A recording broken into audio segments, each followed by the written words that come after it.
The waitress who saw too much. A mafia boss's last warning came from the quietest girl in the room. She was pouring wine for the most dangerous man in the city when she saw it. A device the size of a dime, glued beneath his table, humming with someone else's ambition. One whisper could save his life. One whisper could end hers. Scarlet Veil had 6 seconds to decide whether to stay invisible forever or step into a war she was never meant to survive. If you want to know how a quiet waitress brought down a traitor inside the most feared empire on the East Coast, stay with me until the very end. Hit that like button and tell me in the comments what city you're watching from tonight.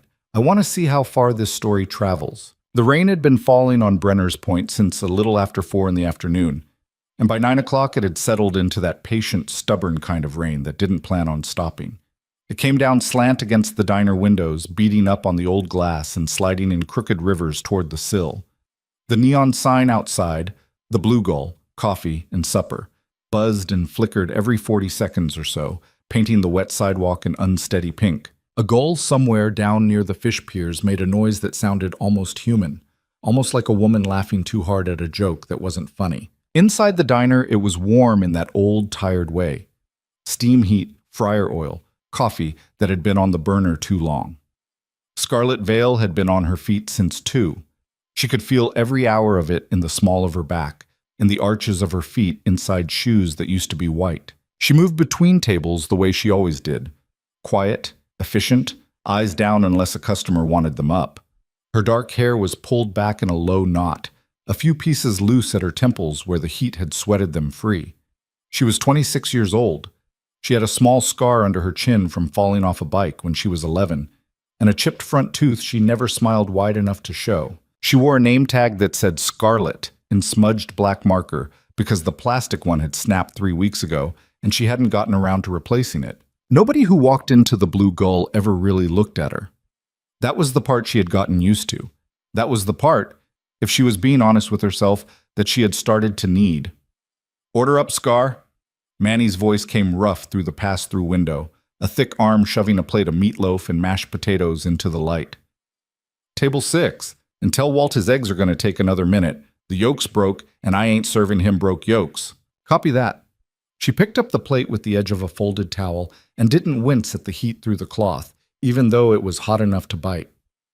"Scarlet." "Yeah, Manny." "You look like hell, kid. You eating?" "I ate." "When?" She didn't answer. He pushed through the swinging half door and carried the meatloaf to table 6, where an old man named Bert was waiting with his napkin tucked into his collar, the way men did in the 1970s, and apparently never stopped doing. "Here you go, Bert. Ketchup's already on the table." "Bless you, darling," Bert said, and patted her wrist with a hand that was mostly knuckle and liver spots. She moved on. There were 12 people in the diner at that hour. She counted them the way she always counted them, without thinking about it, the way other people breathed. Bert at 6. The 2 truckers at the counter who came through every 3rd Thursday, one of them named Dale, the other one she had never heard his name. A woman in a wet raincoat at the counter stool nearest the door, nursing a coffee, waiting out the rain, probably. 4 college kids in the back booth who were going to tip badly and leave a mess. A young couple by the window who weren't talking to each other and hadn't been for 20 minutes. And the 3 men at the corner table. The 3 men at the corner table were the reason she was counting. She had seen them walk in 45 minutes ago, and something in her chest had done a small, quick drop, like missing a stair in the dark.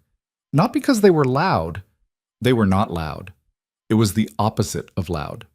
They walked in the way men walked when the room was supposed to rearrange itself around them, and they were right. The room did. Manny had come out from the back and said, "Good evening, Mr. Crane," in a voice Scarlet had never heard him use before. A voice that was not quite fear and not quite respect, but had salt from both. Then Manny had disappeared into the kitchen and had not come out again except to shove plates through the window. The man in the middle was Leonardo Crane. She knew the name because everybody in Brenner's Point knew the name. You could live your whole life in this city and never once see his face. But you knew the name, the way you knew the name of the mayor, or the archdiocese, or the harbor. The Crane family had been running the waterfront in Brenner's Point since her grandfather was a boy. They owned the docks, or the men who owned the docks, which came to the same thing. They owned a piece of City Hall and most of the Longshoremen's Union and, people said, two of the three judges on the criminal bench. The papers called him alleged this and reputed that. The papers had been calling him that for 18 years, and no charge had ever stuck. He was in his late 40s. He was not a large man. That was the first thing that surprised her. You heard the name Leonardo Crane, and you expected somebody huge, somebody who blocked out the light. He was maybe 5'10", maybe 170 pounds, lean the way a long-distance runner is lean. He wore a charcoal suit with no tie, the collar of his white shirt open one button. His hair was dark and going gray at the temples in a way that looked deliberate, like he had asked it to. His eyes were the color of wet slate. The two men with him were bigger. The one on his left had a flat, broken-looking nose and a neck thick as a forearm. The one on his right was younger, maybe 30, handsome in a way that made Scarlett think of the kind of handsome that got used as a weapon. Both of them had their jackets buttoned in a way that meant they were carrying. Scarlett knew what that meant. Her father had been a cop for 29 years before the cancer had taken him, and she had grown up understanding what a button jacket on a warm night meant. She had taken their orders without making eye contact. Crane had ordered the veal. The broken-nosed man had ordered a steak, medium. The handsome one had ordered a Caesar salad and water, no ice, which Scarlett had written down and then stared at for a second because men like that didn't order Caesar salads. They ordered red meat and cheap bourbon. And when one of them ordered a salad, it was because he was worried about his heart. And a man worried about his heart was a man who planned to live a long time, which was a strange thing to be planning when you were having dinner with Leonardo Crane. She had brought them a bottle of the house red because Crane had nodded at the wine list without reading it, which was a man's way of saying you pick. She poured 3 glasses and stepped back and went to check on Bert. That was 40 minutes ago. Now it was 9:17 in the evening, and the rain was doing what the rain did, and Scarlett was standing behind the counter, refilling the sugar caddies because that was a thing you could do that looked busy, and she was watching the corner table out of the side of her eye the way she had been watching it for 40 minutes, and that was when she saw it. She had bent down to grab a fresh stack of napkins from the shelf under the register. From that angle, looking across the diner at knee height, her line of sight went right under the corner table where the 3 men sat. And there, glued to the underside of the table, not stuck on cheap, not taped on sloppy, but glued flat and square into the grain of the wood where it would have been invisible from above, was a small dark disc no bigger than a dime, a tiny pinhole in the center of it, a hair-thin wire trailing off the back of it and disappearing into the seam of the table's pedestal. Scarlett stayed crouched behind the counter for a full 3 seconds with her hand on the napkins. She knew what she was looking at. She knew the way you know a knife is a knife. Her father had kept a box of old job souvenirs in the garage, things he had worked cases on, and when she was 14 he had shown her a bug he had pulled out of a motel room in a vice case. This is what they use now, Scar. Used to be the size of a matchbook. Now look at it. This one was stuck to the bottom of a lamp. She remembered the weight of it in her palm. She remembered him saying, "Anybody tells you a small thing can't hurt you, Scar, you tell him you got a daddy who knows better." The disc under the corner table was smaller than the one her father had shown her, and newer and more expensive looking. The pinhole in the center meant it was a microphone, not a camera. Somebody had been in this diner, today or yesterday or last week, and had laid down on their back under that table and glued a listening device to the wood of a booth they knew. They had to have known, you didn't plant a bug on spec, that Leonardo Crane was going to sit at.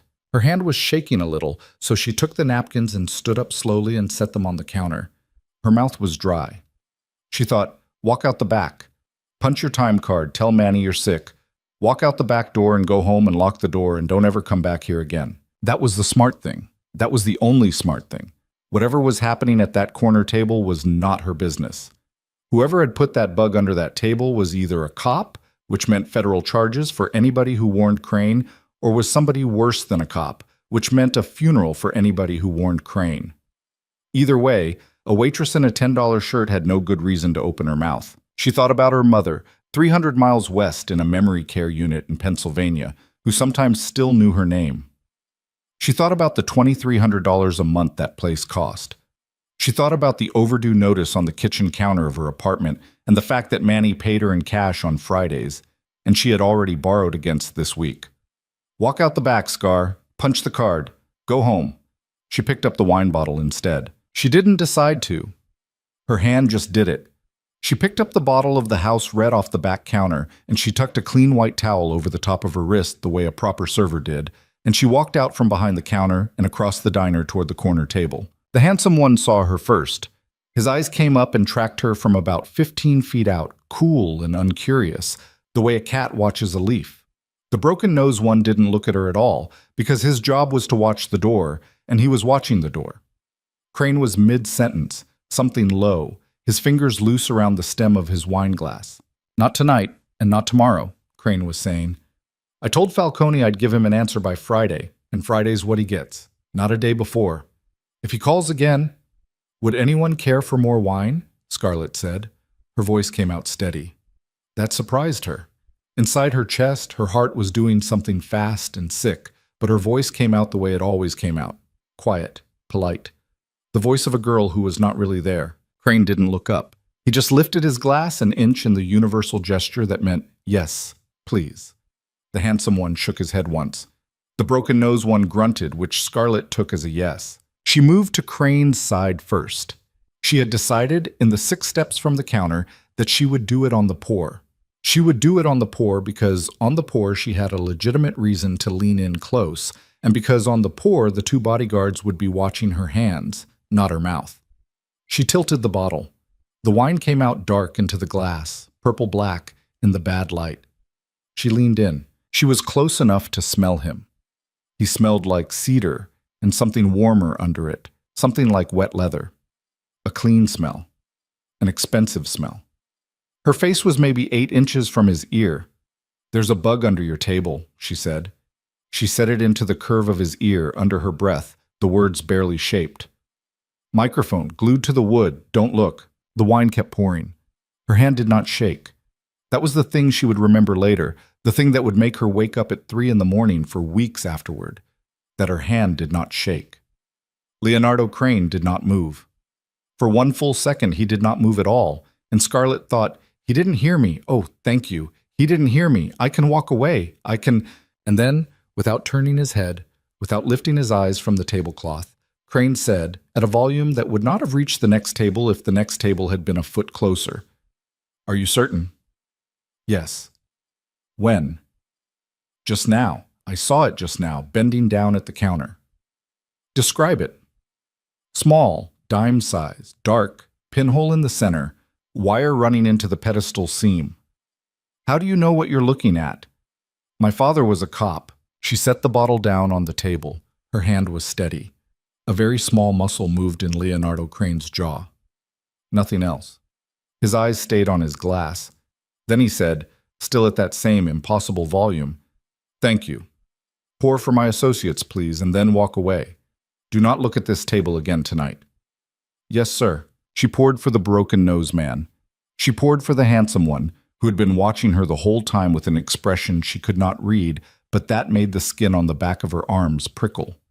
She said, "Can I get anyone anything else?" In her ordinary voice, and Crane said, "No, thank you, miss, we're fine," in his ordinary voice. And she turned and walked back toward the counter. And her legs were working, and her face was working, and she put the wine bottle back on the shelf and picked up the napkin stack and started folding. Her hands started shaking then. She could not stop them. She jammed them in her apron pocket and held them there through the cloth. At the corner table, Leonardo Crane did not appear to react in any way for the next 11 minutes. He finished his wine. He ate 3 more bites of his veal. He listened to something the handsome one was saying about a cousin in Philadelphia. He laughed once, quietly, at something the handsome one said. Then he set down his fork and said, in the same easy voice, "Marco, step outside a minute. Tell Louis to bring the car up." The handsome one, Marco, nodded and stood and walked out into the rain. The bell over the door jingled. The door swung shut. Marco was gone. Crane did not look at the broken-nosed man. He said, "Dom." "Yeah, boss." "When Marco comes back in, I want you to tell him we're going to the house instead of the club. Tell him I changed my mind about the club. Then when we get to the house, I want you to bring that girl with us." The waitress. Quietly. "Don't scare her. Don't hurt her. If she doesn't want to come, tell her I'd consider it a personal favor. Tell her I'll have her home by midnight." Dom, the broken-nosed man, did not ask why. He said, "Yeah, boss." And Dom, Yeah. Check the table? Dom dropped his napkin on the floor. He bent to get it. He was down there for maybe 4 seconds. He came up with the napkin in his hand, and his face had gone a color that was not quite its color anymore, a shade paler at the jaw. Yeah, Dom said quietly. It's there, boss. I know it's there. How did... The waitress. Dom's eyes went across the diner to the counter where Scarlett was folding napkins and looking at nothing. His expression did not change, but something in the weight of his attention did. Huh, Dom said. Yes. She a plant? If she was a plant, Crane said mildly, she wouldn't have told us. Yeah, okay, yeah, that tracks. Don't scare her, Dom. I won't scare her, boss. Marco came back in with rain on the shoulders of his jacket, and Dom told Marco that they were going to the house and not the club, and Marco's face did a small thing that Crane noticed and filed away without comment. Then the three of them stood and put on their coats, and Crane left $200 on the table for a $92 check, which was what he always did, and they walked toward the door. Crane stopped at the counter on the way out. Scarlett looked up. She had known he would stop. She had not known it with her mind, but she had known it with her stomach. Dinner was excellent, Crane said, at a perfectly ordinary volume, the polite voice of a polite man talking to a waitress. Thank you. You're welcome, sir. My associate Dom would like a word with you outside when you have a moment. A small matter. It won't take long. Sir, it would be a favor to me. I don't ask for many. His slate-colored eyes were on hers now for the first time all night, and there was nothing threatening in them. Nothing at all. There was only a quiet and exact attention, like being looked at by a man who was deciding whether to trust her with something important and was trying to be fair about it. I get off at 10, Scarlett heard herself say. 10 will be fine. He inclined his head, just the smallest bow. Miss, I'm sorry. I didn't catch your name. Scarlett. Scarlett, he said at once, thoughtfully, as if he were putting it somewhere careful. Thank you, Scarlett. Until 10. He left. The bell over the door jingled. The rain ate them. Scarlett stood at the counter with her hands flat on the wood and breathed through her nose for a long time. Manny came out of the kitchen, wiping his hands on a dish towel. He looked at the corner table, at the $200 lying on it, at the door, at her. Scar. Yeah, Manny. What was that? He said the veal was good. Manny looked at her for a long second. He was 61 years old and had been running the Blue Gull since before she was born, and had, she was suddenly certain, known exactly who Leonardo Crane was the minute the man walked in, and had known it in a way that meant he had also known, for a long time, certain other things about this city that Scarlett had not known. Scarlett, Manny said, quieter. I'm fine, Manny. If you're not fine, I'm fine. He looked at her a moment more. Then he nodded slowly, and he went back into the kitchen, and she heard the back door open and close, which was him stepping out for a cigarette, which was him giving her a minute alone. She stood at the counter. She thought about her father. Her father had been a good cop, a good man, the kind of cop who came home and washed the day off his hands before he touched his wife. He had died when Scarlett was 19, and at the funeral a great many men in suits had come and shaken her hand and told her what a good man her father had been, and exactly one of those men had leaned close and said low, Your daddy was the only straight one left on his shift, kid. You remember that. The only one. She had been 19 and grieving, and she had not asked the man what he meant, and she had spent 7 years sometimes wondering. She thought, I could have walked out the back. She thought, I didn't walk out the back. At 9:58, she put on her jacket. She told Manny she was heading out. Manny said, You want me to walk you to your car, Scar? And she said, No, thank you, Manny. And he looked at her and said, Okay, kid, in a voice that meant he understood that whatever was happening was not the kind of thing a diner cook with a bad knee could walk her out of. She pushed open the door. The bell jingled. The rain hit her face. A long black car was idling at the curb with its headlights off. The back passenger window slid down 2 inches. A voice she recognized as Dom's said, Miss, Mr. Crane would like to speak with you. It's 3 miles. He'll have you home by midnight, like he said. Scarlett stood on the wet sidewalk with her hand on the door of the Blue Gull. She could still go back inside. She could still go back inside and lock herself in the employee's bathroom and call the police. And the police would come and everything would be a different kind of story from this moment forward.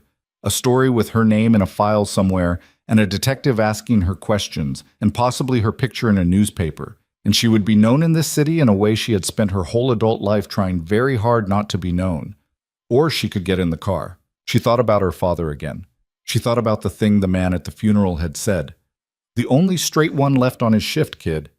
She let go of the diner door. She walked across the wet sidewalk, and Dom got out of the front passenger seat and opened the back door for her like a chauffeur, and she slid into the leather-smelling dark of the back seat. Leonardo Crane was sitting on the far side. He had taken off his suit jacket and folded it across his lap. In the low green light from the dashboard, his face looked tired in a way it had not looked in the diner. "Miss Vale," he said, "you found out my last name." "I did. That was fast. I'm careful." Dom closed her door. The locks clunked. The car pulled away from the curb, and the neon blue Gull slid past the rain-streaked window and was gone. Leonardo Crane did not speak for a long moment. He was looking out his own window at the harbor going by, the black water, the shapes of the freighters riding at their moorings. "I'm going to ask you a question, Miss Vale," he said finally. "And then I'm going to ask you some more questions. The first question is the important one. The first question is, why did you tell me about that device? Because I've been sitting here thinking about it, and I cannot come up with a good reason. A reasonable person does not warn a man like me about a thing like that. A reasonable person walks away. So I would like you to tell me, please, in your own words, why you did not walk away." The car went over a seam in the road. The tires hissed on the wet pavement. Scarlett looked at her own hands in her lap. They were not shaking anymore. That was interesting. She had expected them to be shaking. "I don't know," she said. "Try." She was quiet for a moment. "My father was a police officer," she said. "He worked in this city for 29 years. He was a good one, I think. I think maybe one of the only good ones on his shift. I don't know everything he knew. I was 19 when he died, and there was a lot he never told me. But I think whoever put that thing under your table, they put it there to hurt you. And I don't know you. I don't know if you deserve to be hurt or not. A lot of people would probably say you do. But the person who put that there," she stopped. She tried again.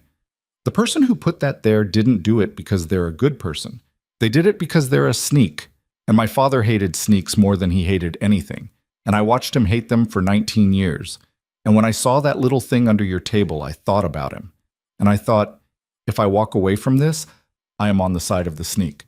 And I didn't want to be on the side of the sneak." Leonardo Crane was looking at her now. She could feel it even though she was still looking at her own hands. "That is a very unusual answer, Miss Vale. It's the one I've got. Do you know who I am?" "Yes." "Say it." "You're Leonardo Crane. And do you know what that means in this city?" "I have an idea." "Tell me your idea." She lifted her head and looked at him. His slate eyes were waiting for her in the low green dashboard light, patient, uncruel. "It means," Scarlett said, "that a lot of people in this city are afraid of you. It means you probably deserve some of that. It means my father, if he were still alive, would probably not shake your hand. But it also means that right now, tonight, somebody who is worse than you is trying to take you down, and they're not doing it in the open, and they're not doing it clean. And my father would have hated that worse than he hated you, so here I am." The car was quiet for a long time. "Miss Vale," Leonardo Crane said at last, "I would like to offer you a job. I have a job. A different kind of job. You can keep the one you have. In fact, I would prefer that you keep the one you have. The job I am offering is one where you continue to do, in other places, what you did tonight. You watch. You notice. You tell me what you see. Nobody would know. Nobody at all would know except me and Dom. You would be paid well, very well." "Why me?" "Because tonight you saw something that 3 men who are paid very well to see such things did not see. Because you do not look like a person who sees things, which is the single most valuable quality a person who sees things can have. And because—" He paused, and something that was almost a smile moved at the corner of his mouth and then was gone. "Because you are, apparently, Miss Vale, a person who does not walk away from sneaks. And I happen to have a sneak problem." Scarlett looked out the window. The harbor slid past. The rain was slowing now, pulling back to a mist. Somewhere out on the black water a foghorn sounded, low and long, and she thought of her father, who had liked foghorns, who had once told her that a foghorn was the saddest man-made sound there was. "I'll think about it," she said. "That's all I ask." And Mr. Crane, "Yes.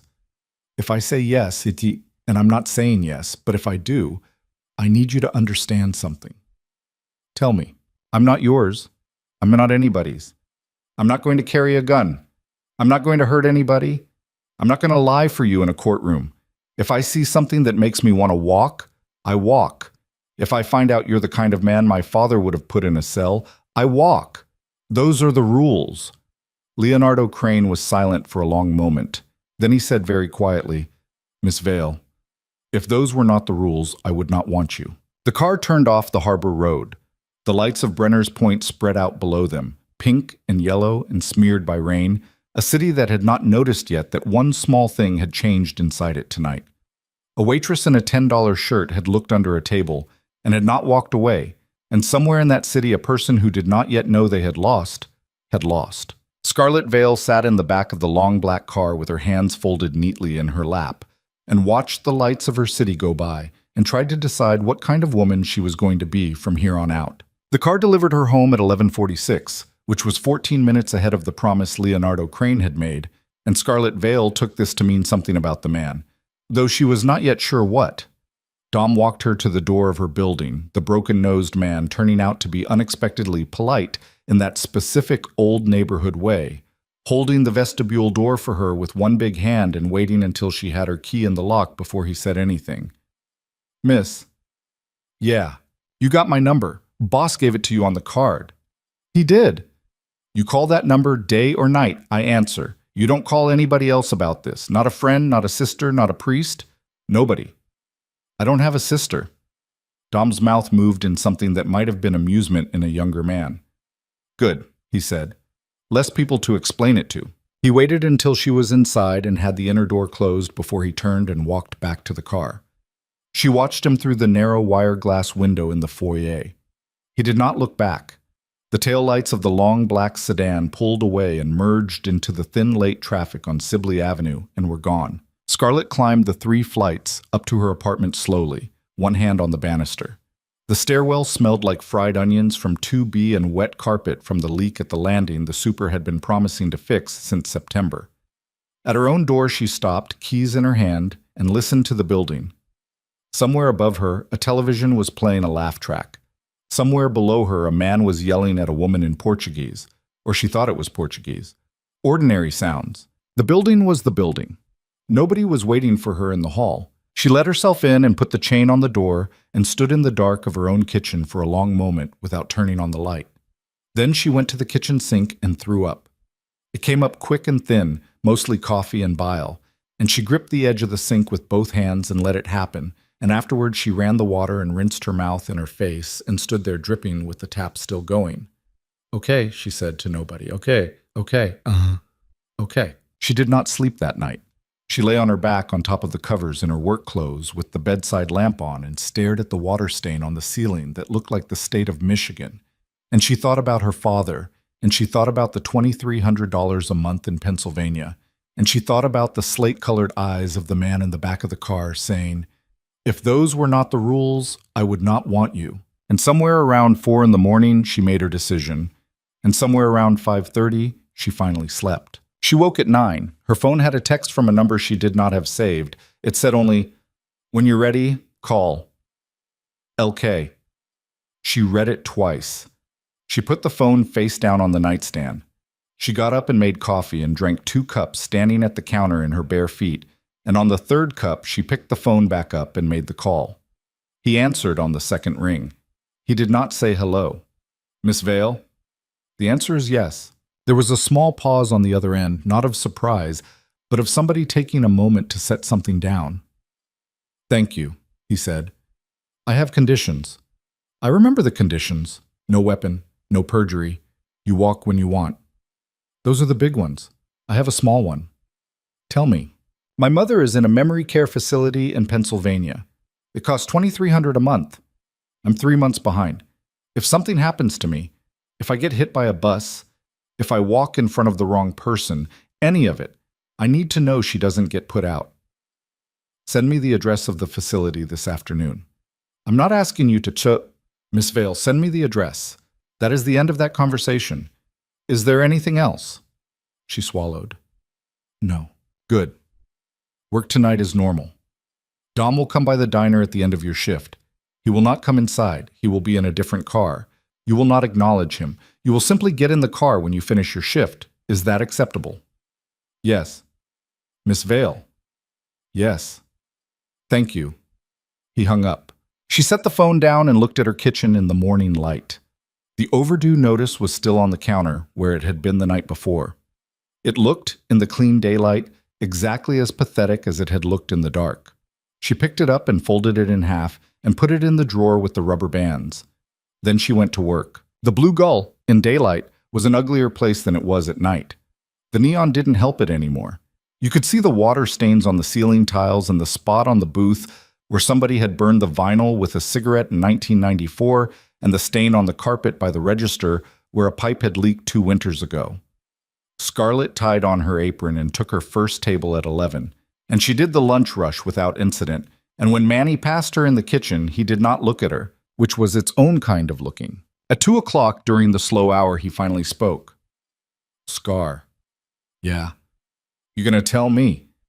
Tell you what, Manny. He was at the flat top, his back to her, scraping down the grill with a pumice brick. He did not turn around. I've been here 37 years, he said. I know what a man like that looks like walking into my diner. I know what he looks like walking out. He walked out last night different than he walked in. And you walked out different too. And I'm standing here this morning trying to figure out if I got to start looking for a new waitress. You don't. That a promise, Scar. That's me telling you the truth. He was quiet a long time, scraping.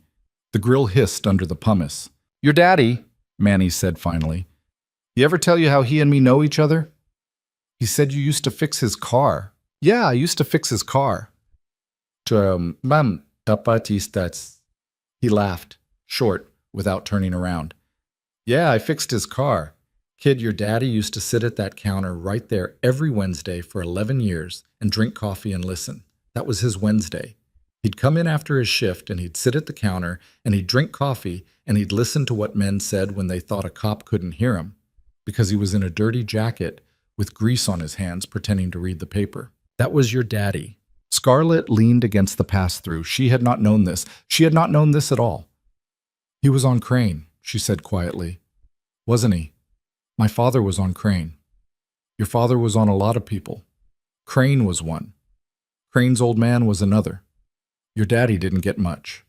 The ones who talked where he could hear him weren't the ones who knew anything worth knowing. But he tried, Scar. He tried for a long time. Why are you telling me this now? Manny turned around then. He had flour on his forearm and a smudge of something on the side of his nose, and he looked at her with the tired eyes of an old man who had watched too many people he cared about walk into too many rooms. Because, he said, last night I watched Leonardo Crane leave $200 on a $92 check and stop at my counter on his way out to be polite to my waitress. And I thought about your daddy, and I thought, shit. I thought whatever your daddy spent 11 Wednesdays trying to do, his kid maybe just did it by accident in one night. And I didn't know whether to be proud of you or drive you to the bus station. Which one did you land on? I'm still working it out. She looked at him for a long moment.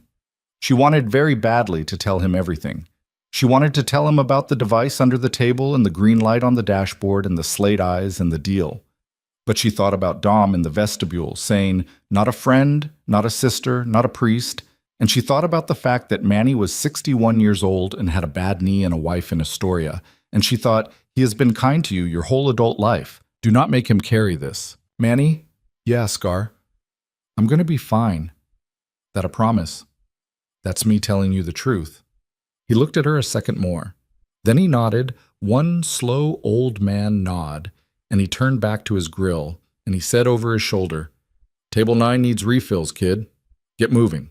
She got moving. Dom came for her at 10:03 in a dark gray four-door that was not the car from the night before. She saw it across the street as she stepped out into the October cold, and she did not look at it. She walked half a block down Sibley to the corner because that was what made sense.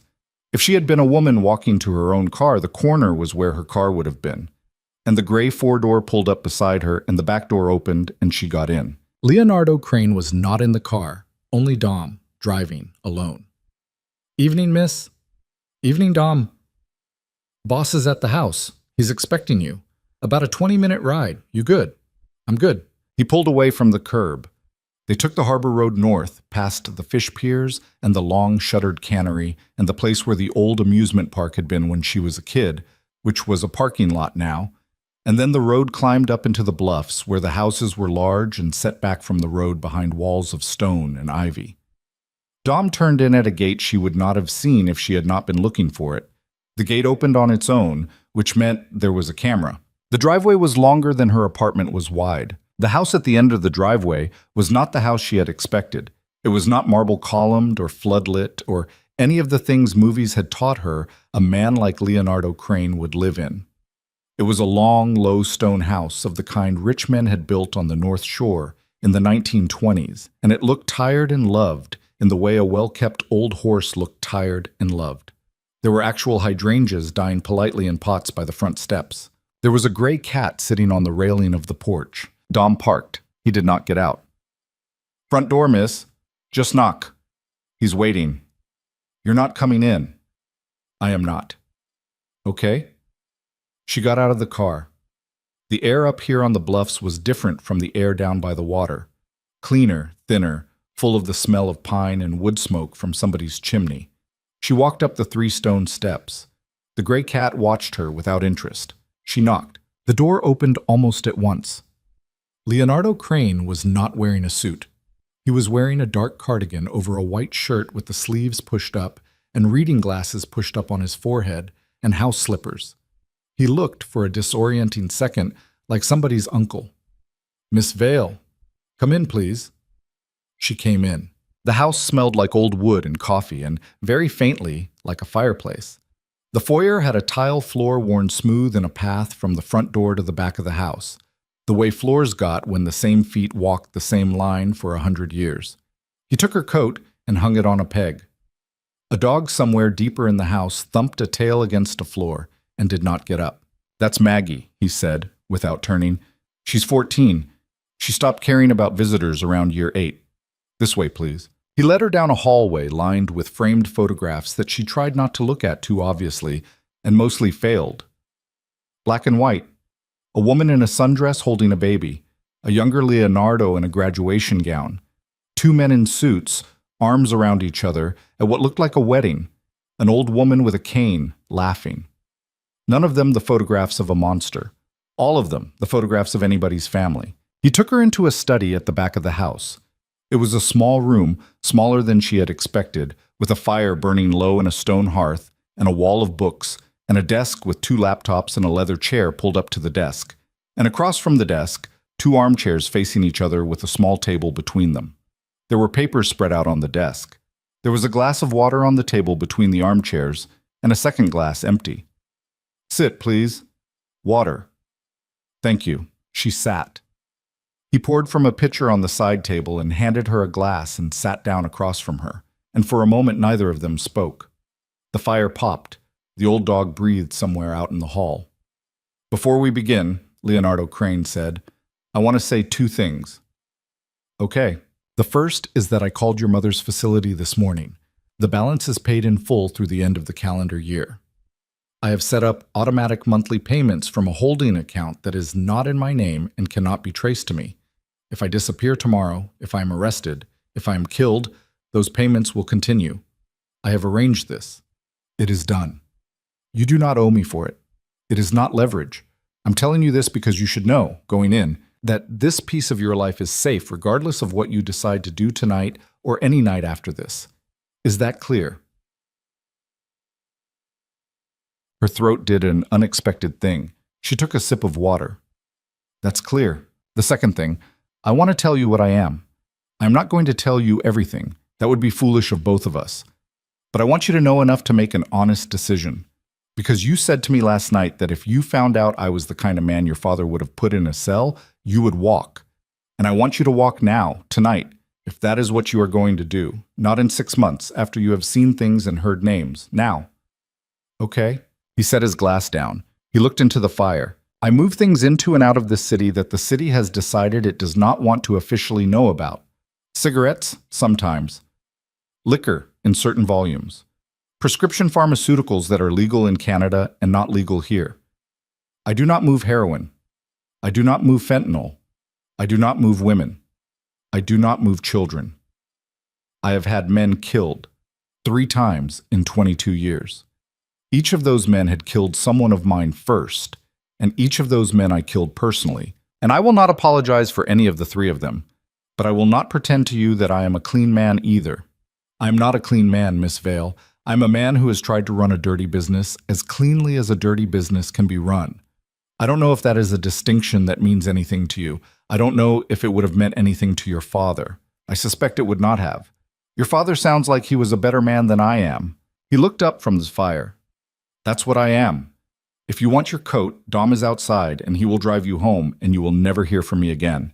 And the payments to your mother's facility will continue regardless. That is the offer. Scarlett sat with her water glass in both hands. She looked at him in the firelight. He did not look like a monster. He did not look, in this moment, like a man who had killed 3 men. He looked like a tired man in a cardigan who had told her the truth because he had decided for reasons of his own that the truth was the only thing that was going to work here. She thought about her father. Her father had worked on Leonardo Crane. Manny had told her that. Her father had sat at that counter on Wednesday nights for 11 years and listened, and he had never caught him. And now here she was, in Leonardo Crane's study, with the man offering her a cardigan-soft version of himself and a glass of water and the truth. And the question was not whether her father would have shaken his hand. The question was whether her father, in his whole 29 years of being a cop, had ever once had a man in front of him who told him the truth the way this man had just told it to her. She thought the answer was probably no. The people selling fentanyl in this city, she said, the ones you don't deal with. What about them? You know who they are. I know who most of them are. Would you tell me? Leonardo Crane's eyebrows did a small, slow thing, not surprise, something more careful than surprise. Why? Because if I'm going to work for you, then at some point down the road when this is over, I would like to know that I was working for the man who gave up the names of the people selling fentanyl in this city. I don't need you to do it tomorrow. I don't need you to do it in a way that gets you killed, but somewhere along the way, before we're done. He looked at her for what felt like a long time. Miss Vale. Yes. You are going to be a problem for somebody someday. I've been told that. By whom? A teacher, 7th grade, Mrs. Kilbride. She meant it as a compliment, and then she tried to take it back. The corner of his mouth moved. It was the closest she had seen him come to a smile. All right, he said. I will think about your question. I will not answer it tonight, but I will think about it. Is that acceptable? That's acceptable. Then let us begin. He reached to the desk and pulled a folder across and opened it on the small table between them.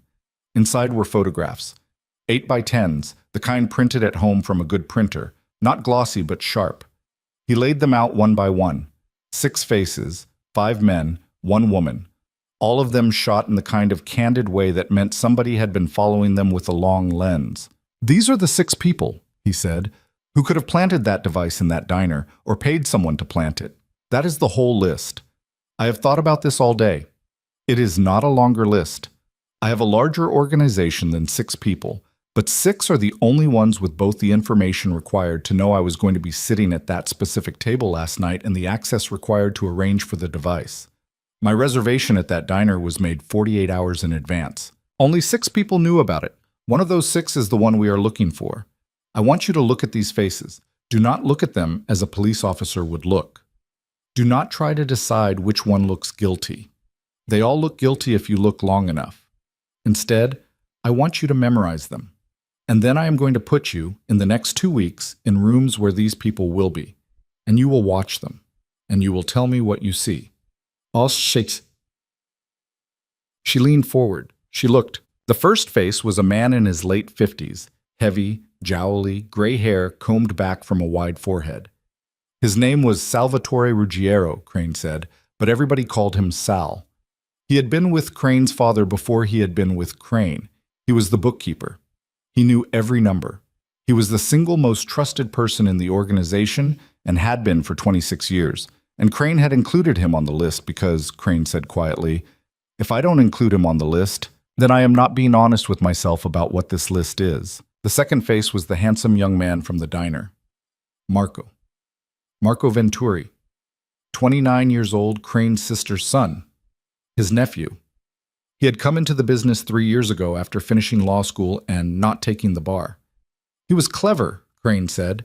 He was maybe the cleverest person in the room at any given time, which was either a very good thing or a very bad thing, depending. The third face was a woman in her 40s, short black hair, sharp cheekbones, a mole above her lip. Her name was Regina Halliday. She was not family and not blood, but she had run Crane's 3 legitimate businesses, a construction supply company, a laundromat chain, and a catering hall, for 11 years. She had grown up in Queens.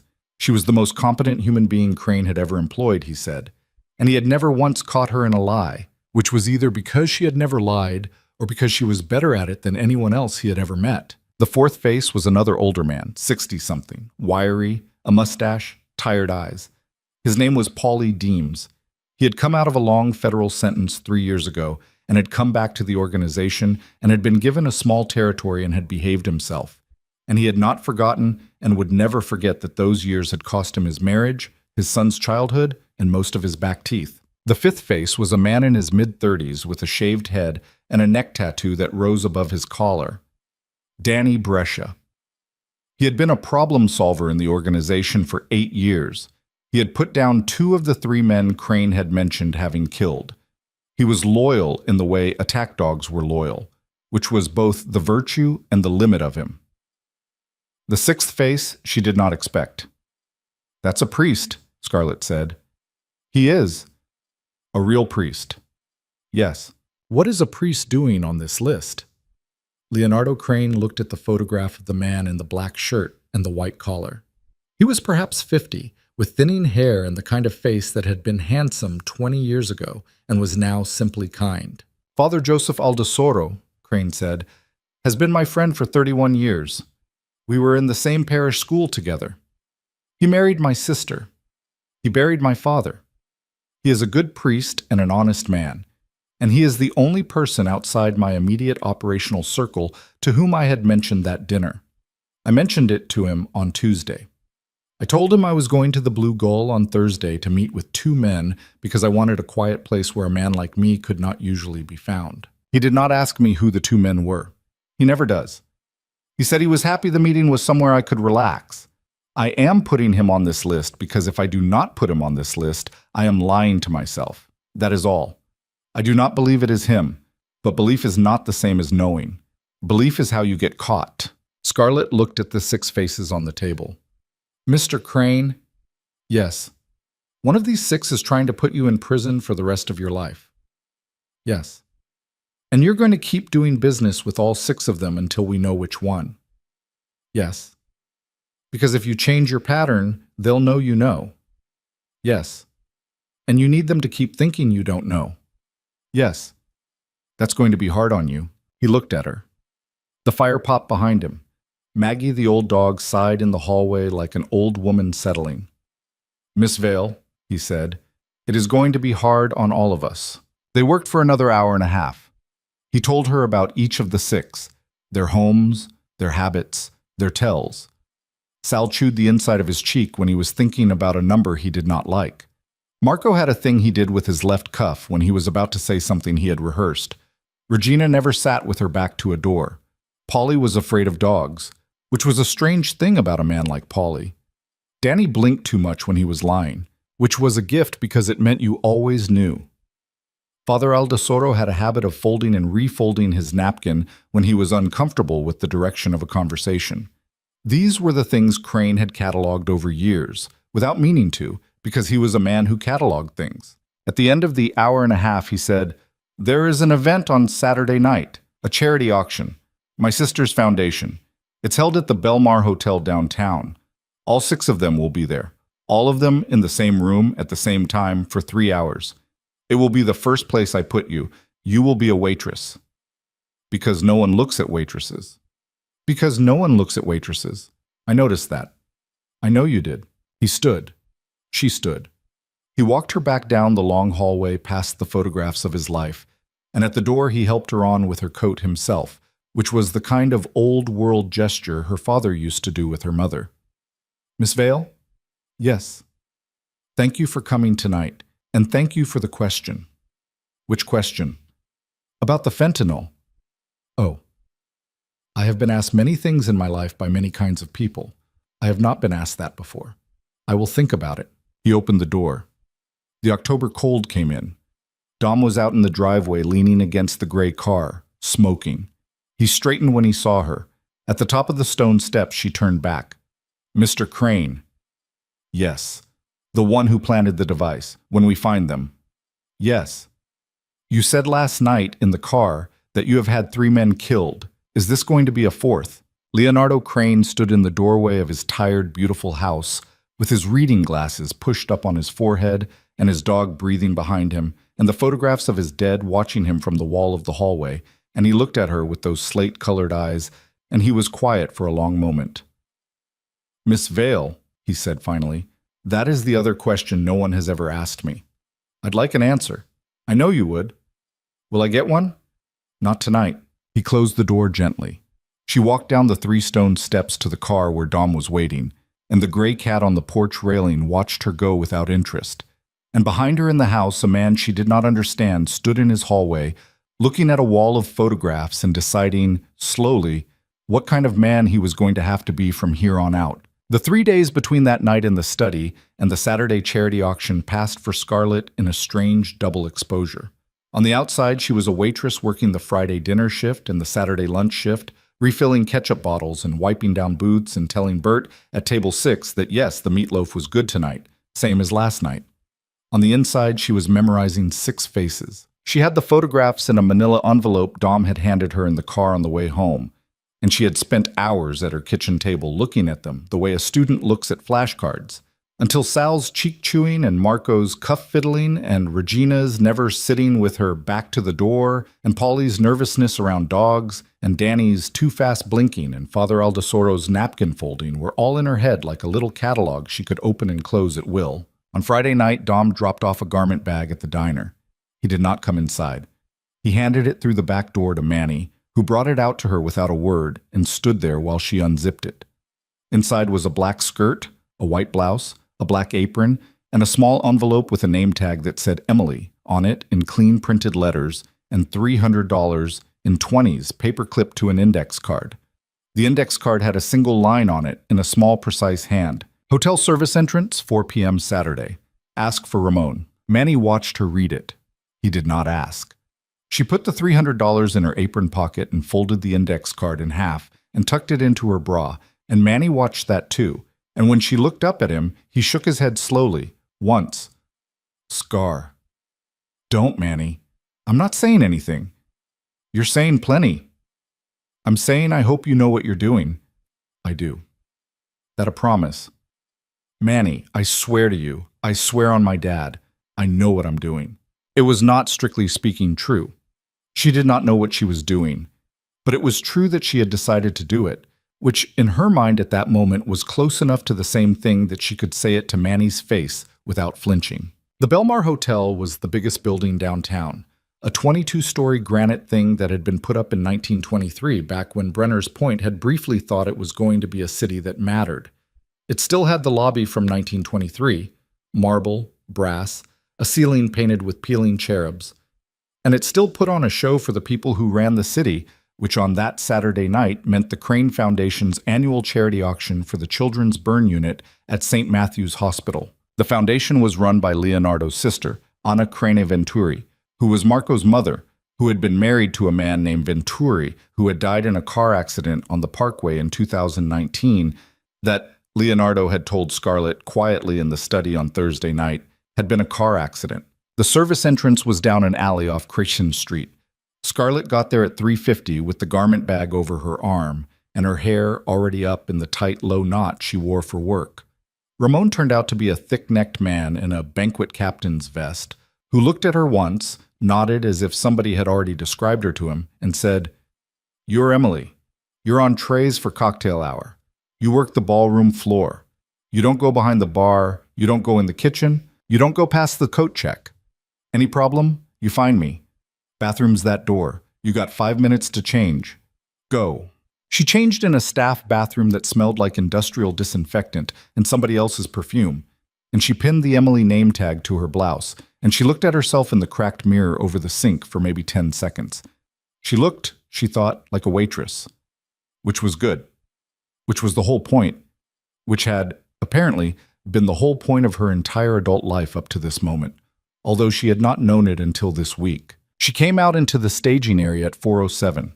There were 12 other servers in there, men and women, all in the same black and white. None of them looked at her twice. That too was the point. She worked the first hour of cocktails in a fog of concentration that felt almost like calm. Her tray was champagne flutes, which were the easiest thing in the world to serve because you did not have to speak. You just presented. You walked up to a group and you held the tray out and people took. You nodded. You moved on. You did not make eye contact. You refilled from the bar station near the coat check every time your tray was half empty. You smiled in the general direction of faces without ever actually looking at one.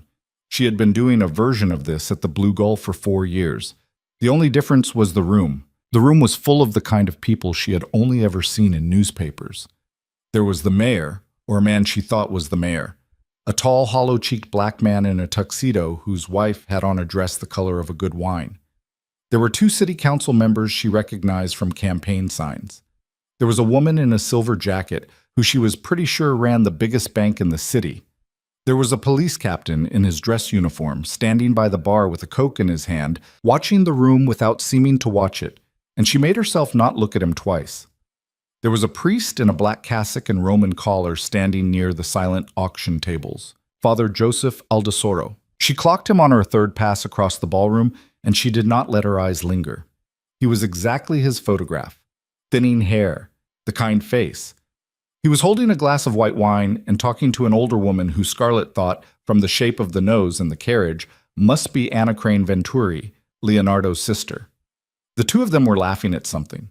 The priest, when he laughed, ducked his head slightly and his shoulders shook.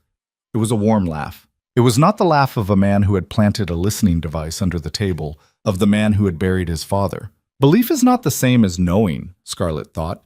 Belief is how you get caught. She kept moving. She found Sal Ruggiero at the bar. He was exactly his photograph too, heavy and jowly, and he had, in fact, the inside of his left cheek pulled in between his teeth in a way that was not quite chewing, but was on its way. He was talking to a man she did not recognize, and he was unhappy about something. His shoulders had that set. She drifted close enough to hear one sentence. I'm telling you, I don't care what the number says. The number is wrong. And somebody's got to go back and find me the piece that isn't on the page. And then she drifted away. Not her business. Or not yet. Marco Venturi she found near the stage. He was working the room. The way handsome young men who had not taken the bar exam worked rooms, shaking hands, laughing at jokes that were not funny, doing a thing with his left cuff every 30 seconds or so that was so exactly the thing Leonardo had described that Scarlett almost smiled. He was talking to a woman in her 60s in an emerald dress. He was leaning in. He was attentive. The woman was flattered. He was very good at this. He was too good at it, maybe. Regina Halliday she found at the far end of the room, standing with her back against a pillar, exactly as described. Regina never sat with her back to a door, and apparently also never stood with her back to a door.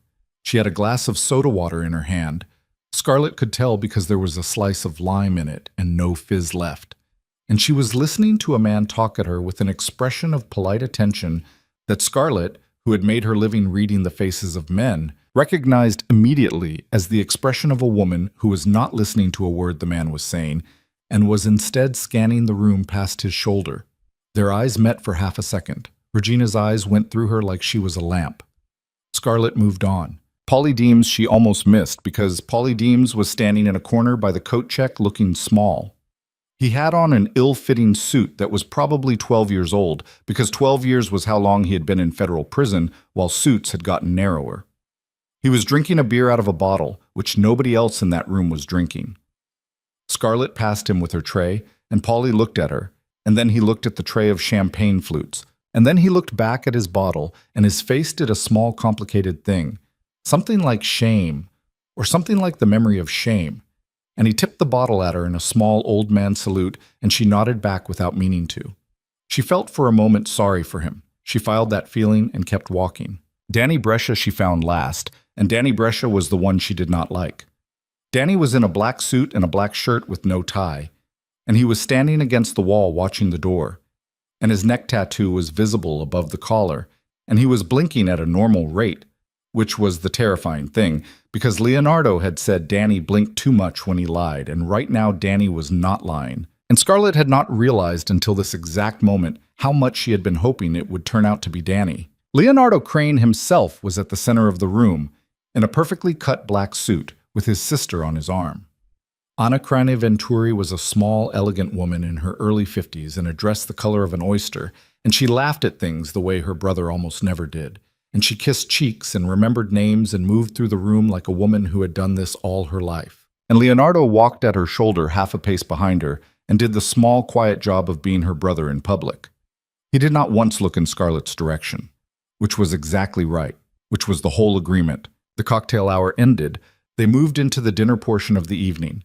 Scarlett was reassigned from champagne to bread service, which meant she now had to go table to table with a basket of rolls and a pair of silver tongs, which put her, for the first time, close enough to hear what people were saying.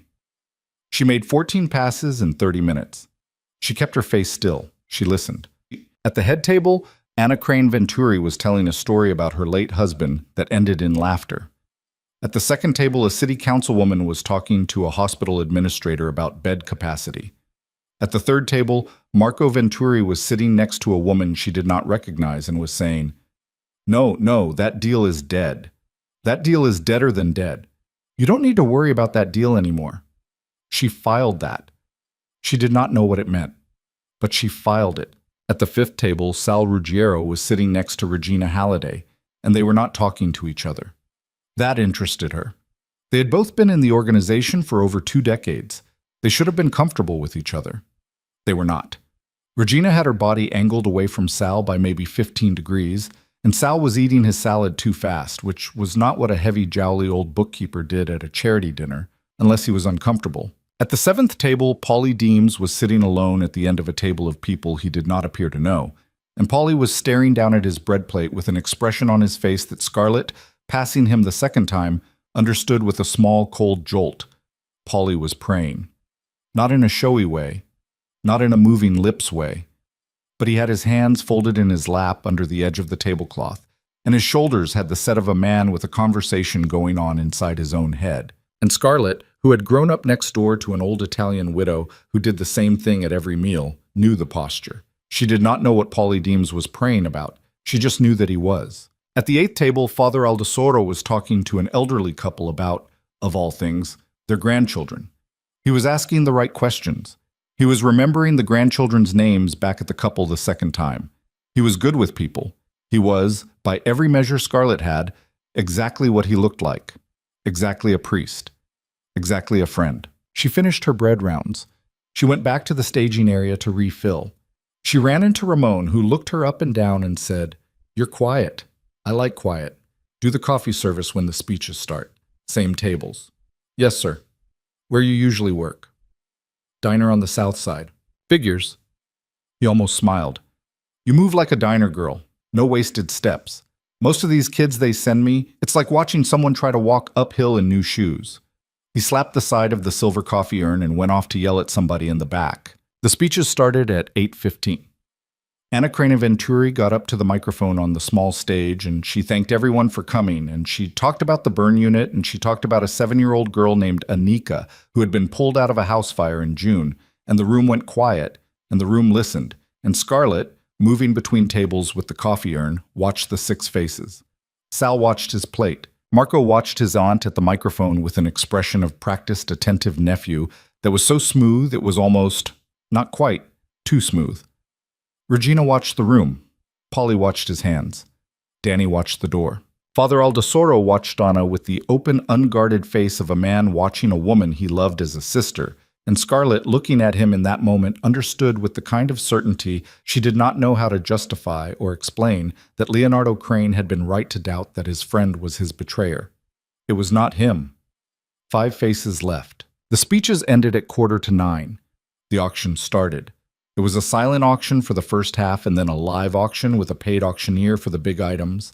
And Scarlett did the coffee refills and the dessert service, and she kept her head down and she kept her ears open. And somewhere around 9:30, during the live auction when a man in a red bow tie was yelling cheerful numbers at a ballroom full of drunk rich people, something happened. She was refilling Marco Venturi's coffee. He was at the head table by then, one seat over from his mother, and Scarlett came around behind him with the silver urn and the little white cloth over her arm, and she leaned in to pour. And at exactly that moment, Marco's phone, which was face down on the table next to his dessert plate, buzzed once. He reached for it. He turned it over. Scarlett saw the screen. She did not mean to. She was pouring his coffee. But the screen was right there, 4 inches from her eyes.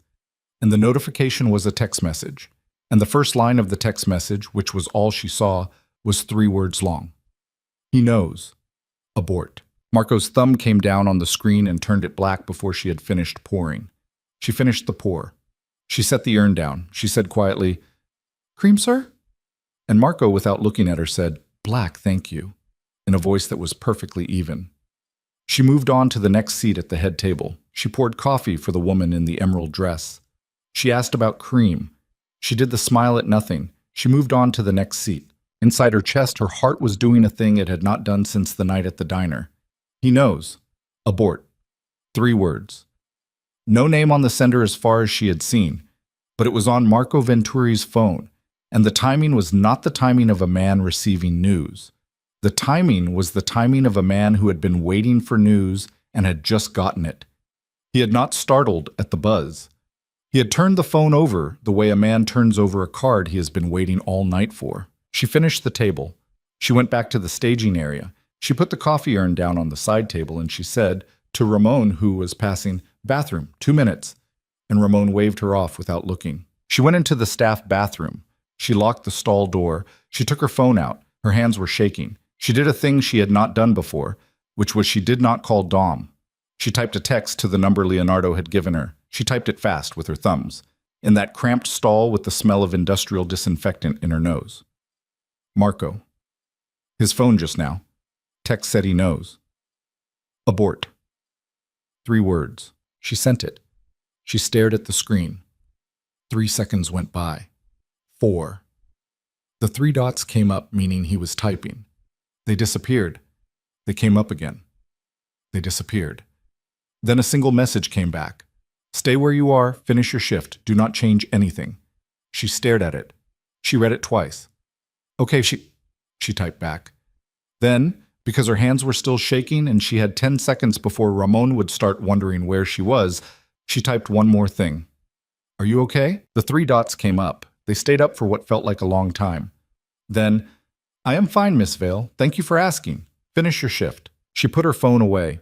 She flushed, though she had not used the toilet, because it seemed like the thing to do. She washed her hands. She looked at herself in the mirror for 2 full seconds, and she saw a woman with color high in her cheeks and eyes that were bright in a way she did not recognize, and she thought, "Get it together, Scar. Get it together." And she went back out, and she picked up the coffee urn, and she worked the rest of the auction, and she did not look at Marco Venturi again. She finished at 11:15. She changed back into her jeans and her jacket in the staff bathroom. She handed the garment bag back to Ramon, who nodded at her without saying anything. She walked out the service entrance into the alley off Creighton Street. The gray car was waiting at the mouth of the alley. Dom was at the wheel. She got in the back. "You see the boss?" "No, he's not coming back with us. He's got to stay for the end. I'm taking you home. You want to stop somewhere and eat?" "I couldn't eat." "Yeah." They drove. The downtown at 11:15 on a Saturday night was busy, in a way it never was otherwise, full of cabs and people in coats walking fast in the cold, and Scarlett watched them go by and thought, none of these people know. None of them know that right now, in that ballroom, something is happening. After a long silence, Dom said, "Boss told me what you saw." "Yeah." "You did good." "Dom." "Yeah." "Did Marco plant that thing in the diner?" "I don't know, miss." "You don't know or you won't say." "I don't know." "Do you have a guess?" Dom was quiet for a long while. His big hands were loose on the steering wheel. He drove the way men who had driven professionally for a long time drove, with no wasted motion at all, 2 fingers on the wheel at 10 and 2. "Miss," he said finally. "I've known Marco since he was 6 years old. I taught that kid to tie his shoes at his father's funeral. His old man had a brain bleed in his car on the parkway. Kid was 10. I went to his first communion. I went to his law school graduation. And I'm telling you right now, sitting in this car, I don't know. And that bothers me more than I can say out loud." "You think it's him?" "I think the text was on his phone." The text might not have been from the person who planted it. Somebody else might have been tipping him off. He might be a victim too. He might be scared. The text said abort. Abort is a word a handler uses to an operator. If Marco is an operator, somebody above him is a handler. And somebody above Marco means somebody outside the 6, means a cop, means a fed, means worse. Dom looked at her in the rear view mirror. "Miss Vale." "Yeah. You've been thinking about this a lot." "Since the text, yeah." "You know what the boss is going to say when I tell him what you just said?" "Tell me." "He's going to say, 'That's the right question.'" They pulled up in front of her building. Dom walked her to the vestibule again and watched her through the wire glass until she was up the first flight, and he drove away. She went upstairs. She put the chain on the door. She sat down on her kitchen floor with her back against the cabinets, and she put her hands on her knees and she breathed, slow, in and out, for a long time. Her phone buzzed. It was Leonardo. "Home?" "Yes, sleep. We talk tomorrow afternoon, 2 o'clock. Dom will bring you up." "Okay?" There was a pause. 3 dots. Then, "Miss Vale, you were right tonight. About the handler. There is someone above Marco, if it is Marco. That changes what we are doing. I will explain tomorrow. Sleep if you can." She read it 3 times. Then she sat on her kitchen floor for another 20 minutes with her back against the cabinets. Not crying, not sleeping, just sitting there with the cold linoleum under her and her own heartbeat in her ears. And she thought about a 10-year-old boy named Marco Venturi having his shoelaces tied by a man named Dom at his father's funeral. And she thought about Paulie Deems praying into his bread plate. And she thought about Father Aldesoro laughing at something Anna had said. And she thought about the slate-colored eyes of a man in a cardigan in a study lit by firelight, saying, "I am not a clean man, Miss Vale." And somewhere in all of that, she understood something she had not understood until that moment, which was that this was no longer a thing she was doing for money, or for the debt at her mother's facility, or even for the memory of her father sitting at a Blue Gull counter 11 Wednesdays a year for 11 years trying to put Leonardo Crane in a cell. This was a thing she was doing because she had become, somewhere in the last 72 hours, the only person in the whole tangled mess who could see all of it at once. And she did not yet know what she was going to do with that. But she knew she was not going to walk away. Not tonight. Not anymore. She got up off the kitchen floor. She drank a glass of water at the sink. She went to bed with her clothes still on. And somewhere across the city, in a ballroom at the Belmar Hotel, a man in a perfectly cut black suit was saying goodbye to the last of the guests, and smiling at his sister, and kissing her cheek, and walking out into the cold with Dom's replacement at his elbow. And nobody in that ballroom had any idea at all that the evening had already been decided, hours before, by a waitress named Emily refilling a coffee cup at the head table. She slept harder than she had any right to expect. When she woke, the Sunday light was already high in the window, and her phone said 11:04. And she lay there for a minute with her cheek on the pillow and her clothes still wrinkled on her body from the night before, and thought, without meaning to, about her father. He used to work Saturday nights, and on Sunday mornings when she was small, he would let her climb into the bed next to her mother while he made coffee downstairs. And the whole house would smell like coffee, and her mother would be warm and half asleep and smell like lavender hand cream, and her father would come back up with 2 mugs and set one on the nightstand and sit on the edge of the bed and drink his out of the other one and tell them both, in his quiet voice, about his shift. He had never lied to her mother about his shift. She understood that for the first time, lying there in her apartment at 11:04 on a Sunday. He had told her mother everything, and her mother had listened, and that was the thing about her parents that she had never understood as a child, and was only beginning to understand now, which was that their marriage had been a thing built out of the refusal to pretend. She got up. She made coffee. She drank it standing at the window in a pair of sweatpants, looking down at Sibley Avenue, which was Sunday morning quiet. A man walked a big yellow dog. A woman in a church coat got into a taxi. A kid on a bike with training wheels wobbled along the sidewalk with his father running behind him, holding the back of the seat. Ordinary. Somewhere across the city, in a stone house on a bluff, Leonardo Crane was probably reading a newspaper with his reading glasses pushed up on his forehead, deciding how much to tell her this afternoon. And somewhere in another part of the city, Marco Venturi was probably waking up and reaching for his phone and looking at the text from the night before and feeling, for the first time since the planning had started on whatever the planning had been, the cold little pull of a man who knew that something had gone wrong. She hoped it was cold for him. She was surprised by that, by the small, mean heat of the thought. She had not realized until that moment how much she disliked Marco Venturi. She had met the man for 30 seconds across a diner table and seen him for 3 hours across a ballroom, and she had disliked him the whole time without naming it, and now, in her kitchen, in her sweatpants, with her first cup of coffee going cold in her hand, she was naming it. She disliked him because he was too smooth, and because he fiddled with his cuff, and because he had let Dom tie his shoes at his father's funeral, and then grown up into the kind of man who would sell out the uncle who had raised him. She was getting ahead of the evidence. She knew she was.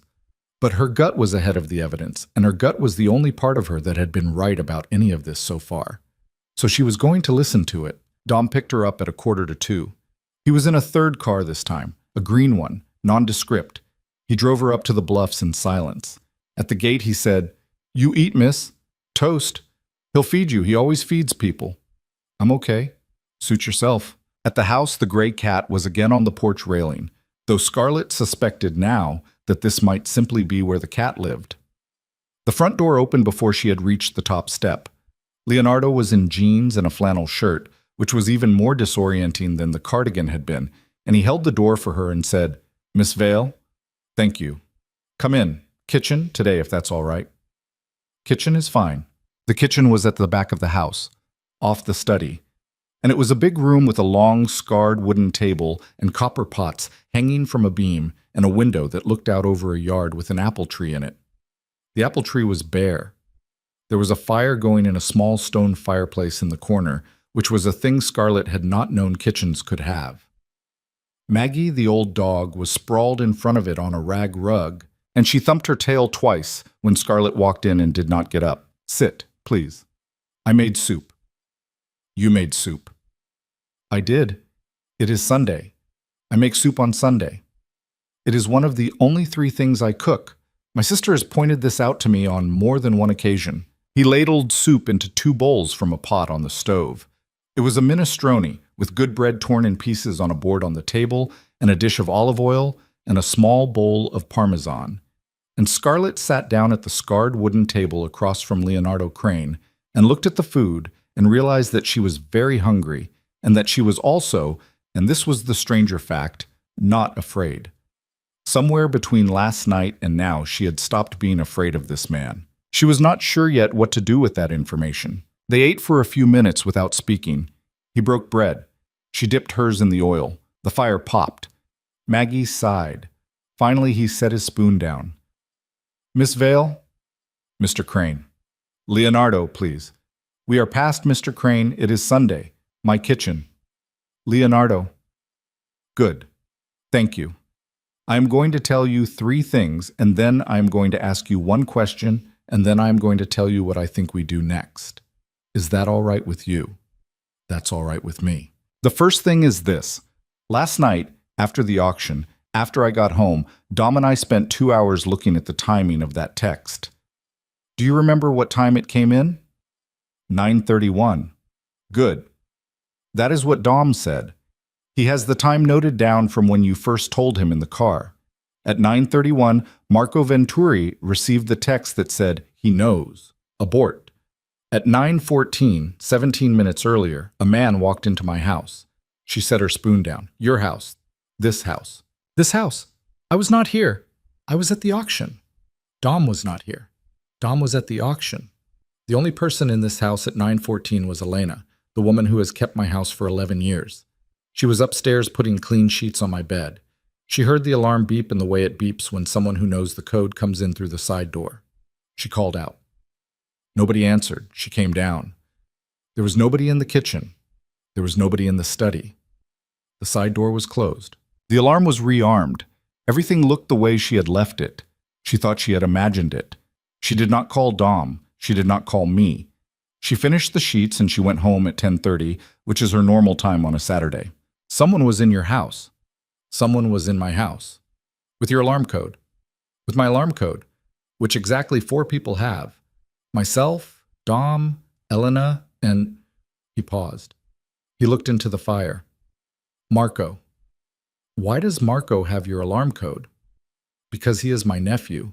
Because when my sister and I were going to Italy 4 years ago for 2 weeks, he watered the plants. And because I never changed it back. Leonardo. I know. So at 9:14 last night, someone with your alarm code came into this house and did something that took less than 17 minutes, and at 9:31, the person who had done it, or the person they had been doing it for, texted Marco at the auction that you knew, that they had to abort.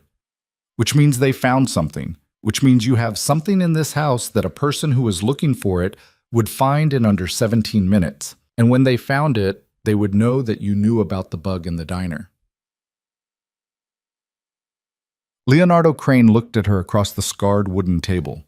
His reading glasses were pushed up on his forehead, and his flannel shirt had a small tear at the cuff, and he looked, in that moment, like a man who had aged 2 years in the last 2 days. You have a fast mind, Miss Vale. What did they find? A notebook. A specific notebook. It was not hidden well. It was in the top drawer of the desk in the study. It was there on purpose. On purpose? Yes. You left it on purpose. You left it there last week. Before the diner. Yes. Because you already knew. I did not know who. I knew there was a problem. I have suspected there was a problem for 2 months. I have been leaving that notebook in that drawer for 6 weeks, waiting for someone to look at it. It contains the names of 3 men who do not exist, a phone number for a shipping company that does not exist, and a note in my handwriting saying that I am meeting these 3 men at the diner on Thursday at 8:30.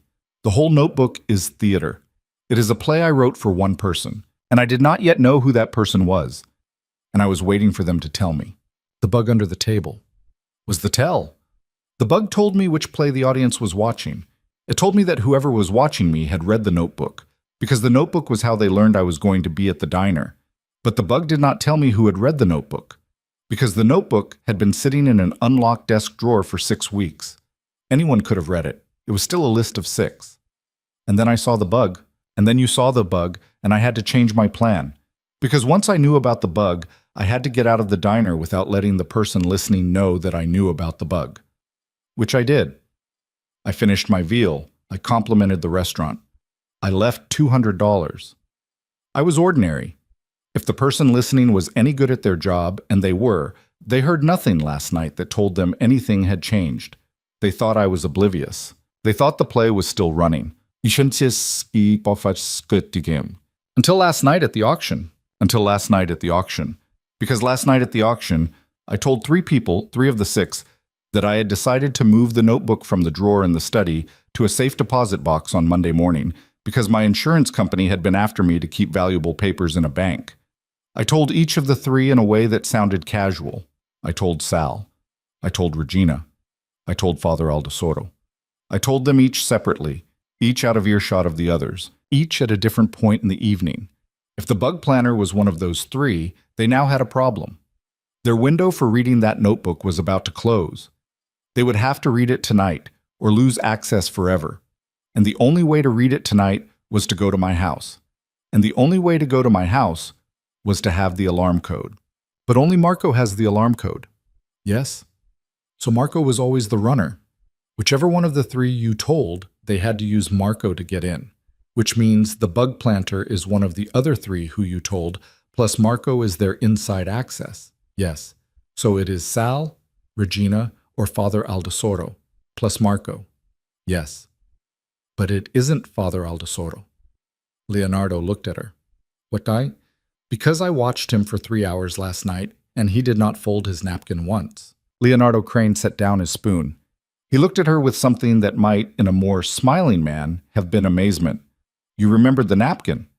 You told me the napkin. I remembered the napkin. Miss Vale, I watched him listen to your sister's speech about the little girl from the fire. I watched him laugh at a joke Anna told him. I watched him talk to an old couple about their grandchildren and remember their grandchildren's names the second time. He is not your betrayer. I cannot prove it to a jury, but I'm telling you, from where I was standing, it is not him. Leonardo was quiet for a long moment. Then it is Sal or Regina. Yes. Sal has been with my family since before I was born. I know. Regina has run the legitimate side of my business for 11 years and never once stolen a dime. I know. My sister is going to be heartbroken whichever one it is. She loves them both. Sal is Marco's godfather. Regina gave my sister her life back after her husband died. Regina is the person my sister calls at 3 in the morning when she cannot sleep. Leonardo. Yes. I'm going to ask you something, and I want you to think about it before you answer. Ask. Marco's father, your sister's husband, the car accident on the Parkway in 2019. You told me on Thursday night that it was a car accident. You said it with an emphasis. The emphasis meant it wasn't. Somebody put him in that crash. I have been thinking about it for 3 days. The kitchen was very quiet. The fire popped. Maggie, the old dog, lifted her head, looked at them both, and laid it back down. Yes, Leonardo said. Who? I don't know. You never found out. I never found out. And I looked hard for 2 years. And I came up empty, which is very unusual for me. Whoever did it was better than I am, which meant one of two things. It meant either somebody from out of town came in and did it and left, which was my working theory for 18 months, or it meant it was somebody inside. It was somebody inside. I came around to that in the 3rd year, and once I came around to it, I could not let it go, which is when I started noticing small things. Numbers in the books that did not quite match. A shipment that came in a day late and nobody had an explanation for. A cousin of a cousin in Providence who got picked up on charges that should not have stuck but stuck anyway. Small things. Nothing I could build a case on. Nothing I could take to the only man I would ever take such a case to, who is Dom. Because Dom would have killed someone on my behalf based on feelings alone, and I did not want to kill the wrong person. So I waited, and I set out the notebook. And I waited some more. And then I walked up to your table with a bottle of wine. And then you walked up to my table with a bottle of wine. She thought about Marco Venturi. She thought about a little boy having his shoelaces tied at his father's funeral by a big man named Dom. She thought about a man in a car on a parkway, and the last thing he saw, and the question of whether Marco Venturi had been on the inside of his own father's death, or whether Marco Venturi had no idea at all, or whether Marco Venturi was somewhere in between, which was maybe the saddest possibility of the three. Leonardo. Yes, if Marco knew, if he's been working with whichever of them it is for years, if he was part of the thing that killed his own father, I have thought about it. Have you? I have thought about nothing else since last night. I have sat up with it. I am sitting with it now. I do not have an answer for you, Miss Vale. I hope he did not know. I would like very much to believe that whichever of them it is, Sal or Regina, pulled my nephew in slowly, kept him in the dark about his father, used him as a runner because the boy had the alarm code and a grudge he did not know the real size of. I would like to believe that, but I will not know until we know, and we will know soon. How? That is the question I was going to ask you. You were going to ask me how. I was going to ask you how. Scarlett sat back in her chair. She looked at the fire. She looked at the old dog. She looked at the small tear at the cuff of Leonardo Crane's flannel shirt. She thought. The notebook, she said. What about it? You told 3 people last night that the notebook was moving to a bank on Monday morning. One of those 3 went into this house with Marco at 9:14, took pictures of the notebook, left, and told Marco to send the abort text because by the time they had the notebook photographed, they had also realized that the notebook was theater. They had realized it was a setup. That's what the text meant. He knows. You know they were looking. You know they read the notebook. The abort wasn't about the diner. The abort was about whatever operation they were running to take you down. The abort meant stop trusting what the notebook says. He's feeding us fakes, back out of the plan we built around it.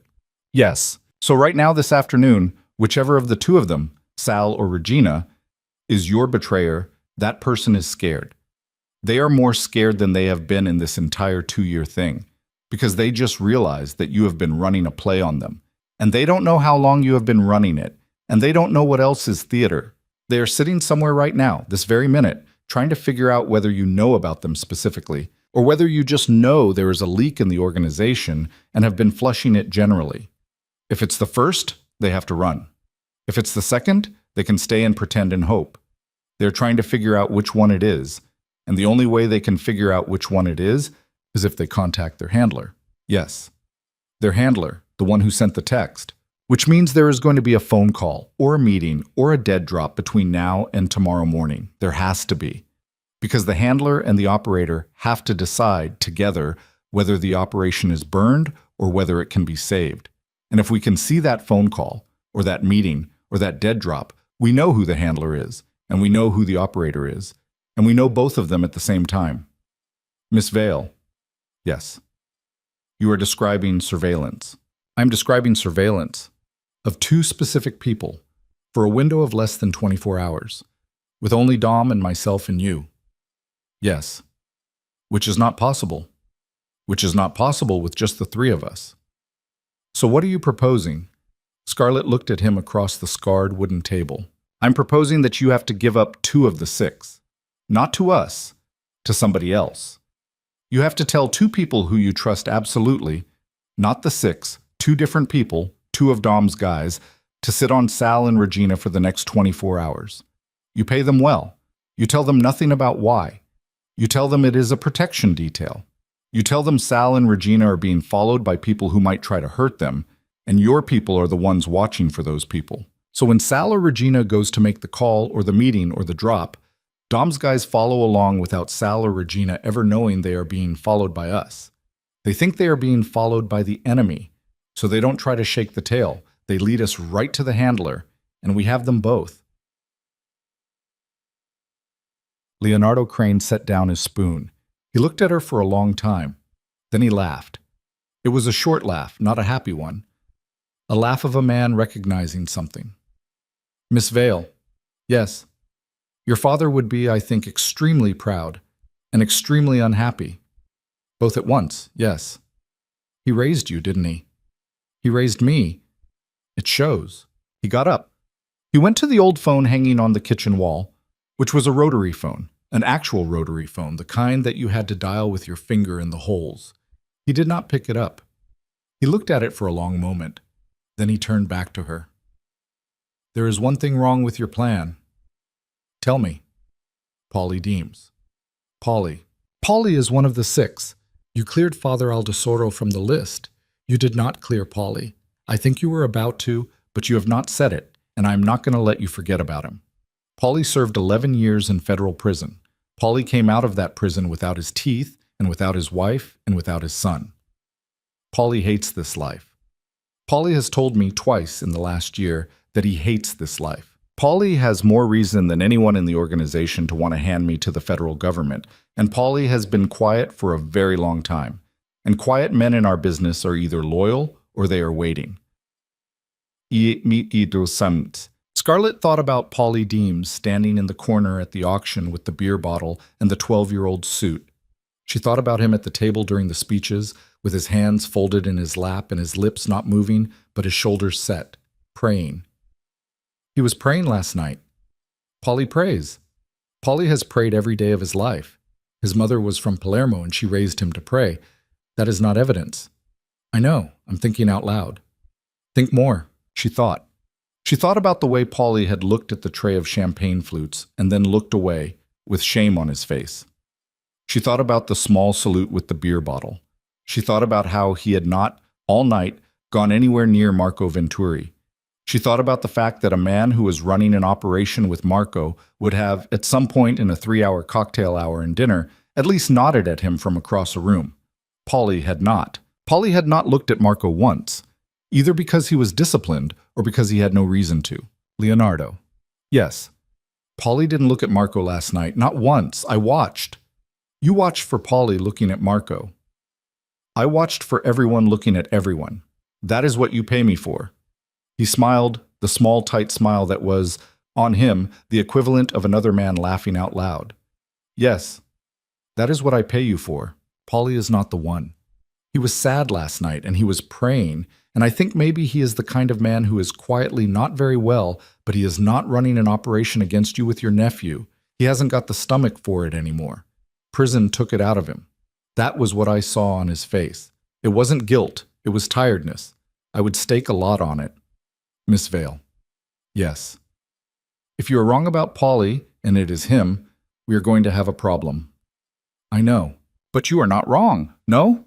All right. Polly is out. Aldesordo is out. Danny is not it. Why? But they... Because Danny is not smart enough to run this for 2 years without being noticed. Danny is a knife. He is not a handler. He is not an operator. He is somebody's tool. And whoever's tool he is, he would have told them by now, by accident, who he was working for. Somebody would have heard. Somebody would have noticed. Danny's hands are on too many things to be running something this tight. Sal or Regina. Sal or Regina. And Marco is the runner. Yes. Then, Leonardo Crane said, and he took his reading glasses off his forehead and set them carefully on the kitchen table and rubbed the bridge of his nose with 2 fingers. We are going to run your play. I will put Tony Salcedo on Sal. I will put Vince Morrow on Regina. Both of them are loyal to Dom, not to me, which is a distinction that matters in this particular case. I will tell them it is a protection detail, the way you said. I will tell them what to look for. I will tell them nothing about the notebook or the auction or why I care. They will not ask. And Marco. Marco I will handle myself. Marco is coming to dinner here tomorrow night. I invited him this morning. He does not know that I know. He thinks he is coming to dinner with his uncle. He will come. He will sit at this table. He will eat whatever I feed him. And I will decide, Miss Vale, somewhere during that dinner, what kind of man my sister's son turned out to be. Leonardo. Yes. Don't decide that tomorrow night, please. Let him say what he says. Let him eat. Let him leave. Let us find out first who is steering him. You don't want to look at Marco and decide about Marco before you know whether Marco is Regina's puppet, or Sal's puppet, or the federal government's puppet, or his own man. You will hate yourself if you decide too soon. You told me on Thursday you were not a clean man, but you had tried to run a dirty business cleanly.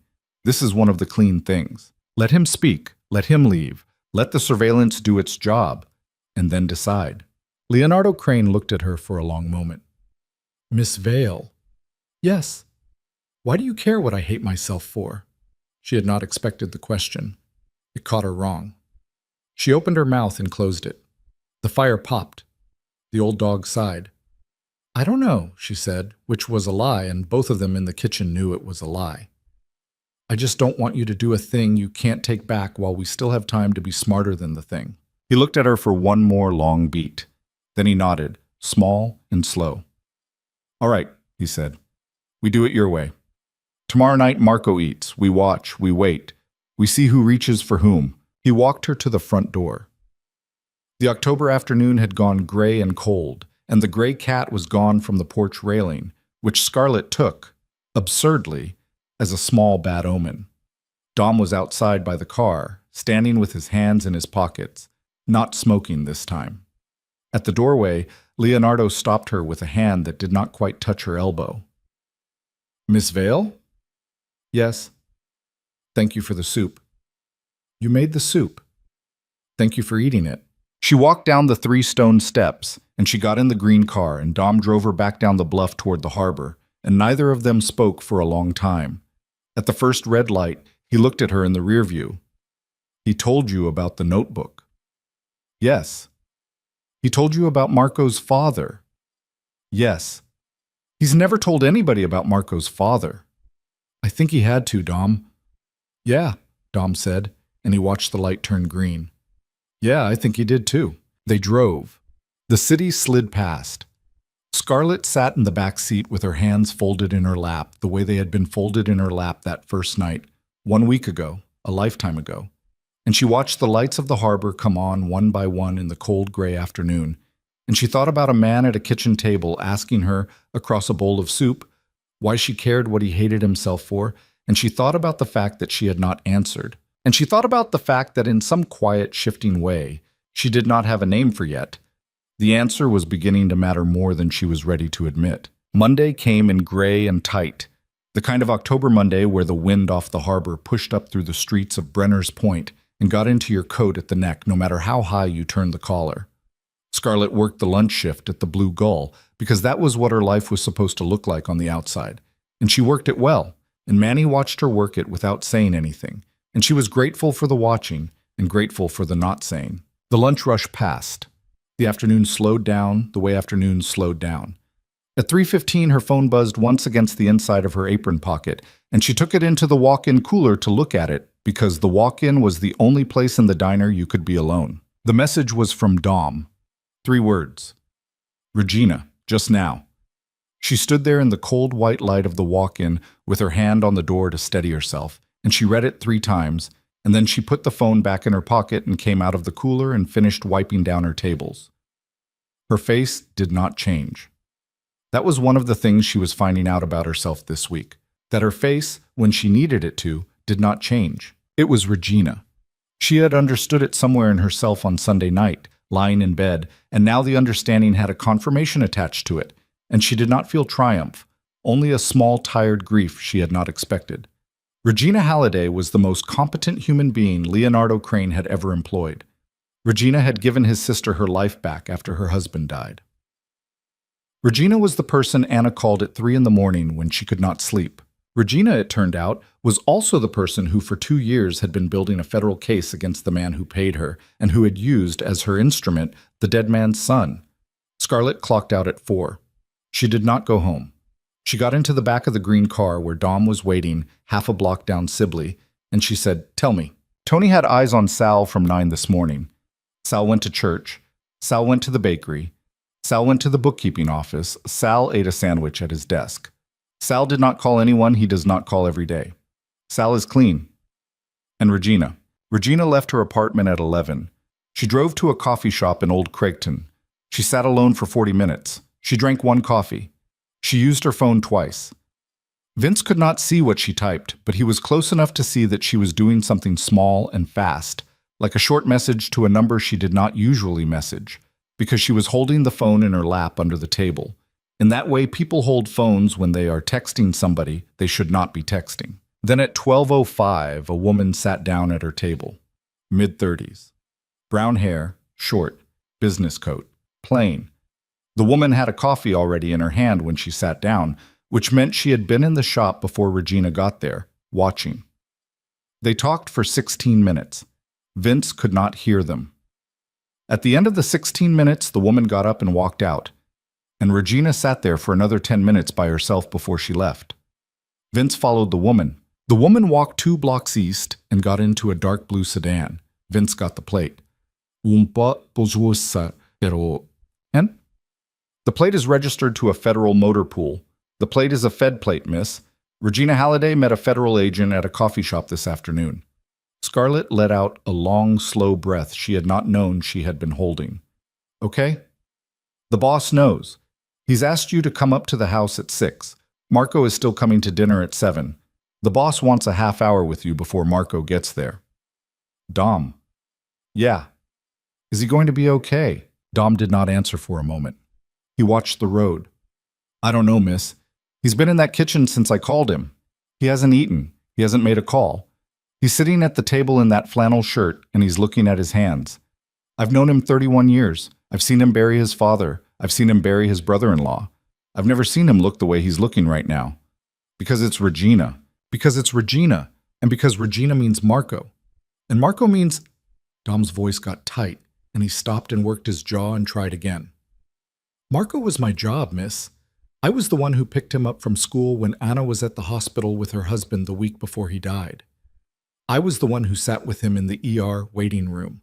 I was the one who told him his daddy was gone. The boss had me do it because he couldn't. I was supposed to look out for that kid. I don't know what I missed. I don't know when I missed it. I've been driving in circles for 4 hours trying to figure out when I missed it. Dom. Yeah. You didn't miss it. Regina did it on purpose. Regina is a professional. Regina did not let anybody see. That is what she is good at. That is why she is the person we are talking about. Dom did not answer. He drove up into the bluffs. The gray cat was on the porch railing when they pulled up, and this time Scarlett understood that the gray cat was a fixed point in the world, which was a comforting thought to have briefly before she walked into that kitchen. Leonardo was where Dom had said he would be. At the kitchen table, in the same flannel shirt with the tear at the cuff, reading glasses folded on the wood in front of him, hands laid flat on the table on either side of the glasses, as if he were pressing the wood down to keep it from floating away. The fire in the little hearth was low. Maggie, the old dog, was in her place on the rag rug, and she thumped her tail twice when Scarlett came in, and Scarlett thought, "Good dog. Thank you. Good dog." And she sat down across from him. "Leonardo. Miss Vale. Scarlett, it is Monday. Your kitchen." The corner of his mouth moved.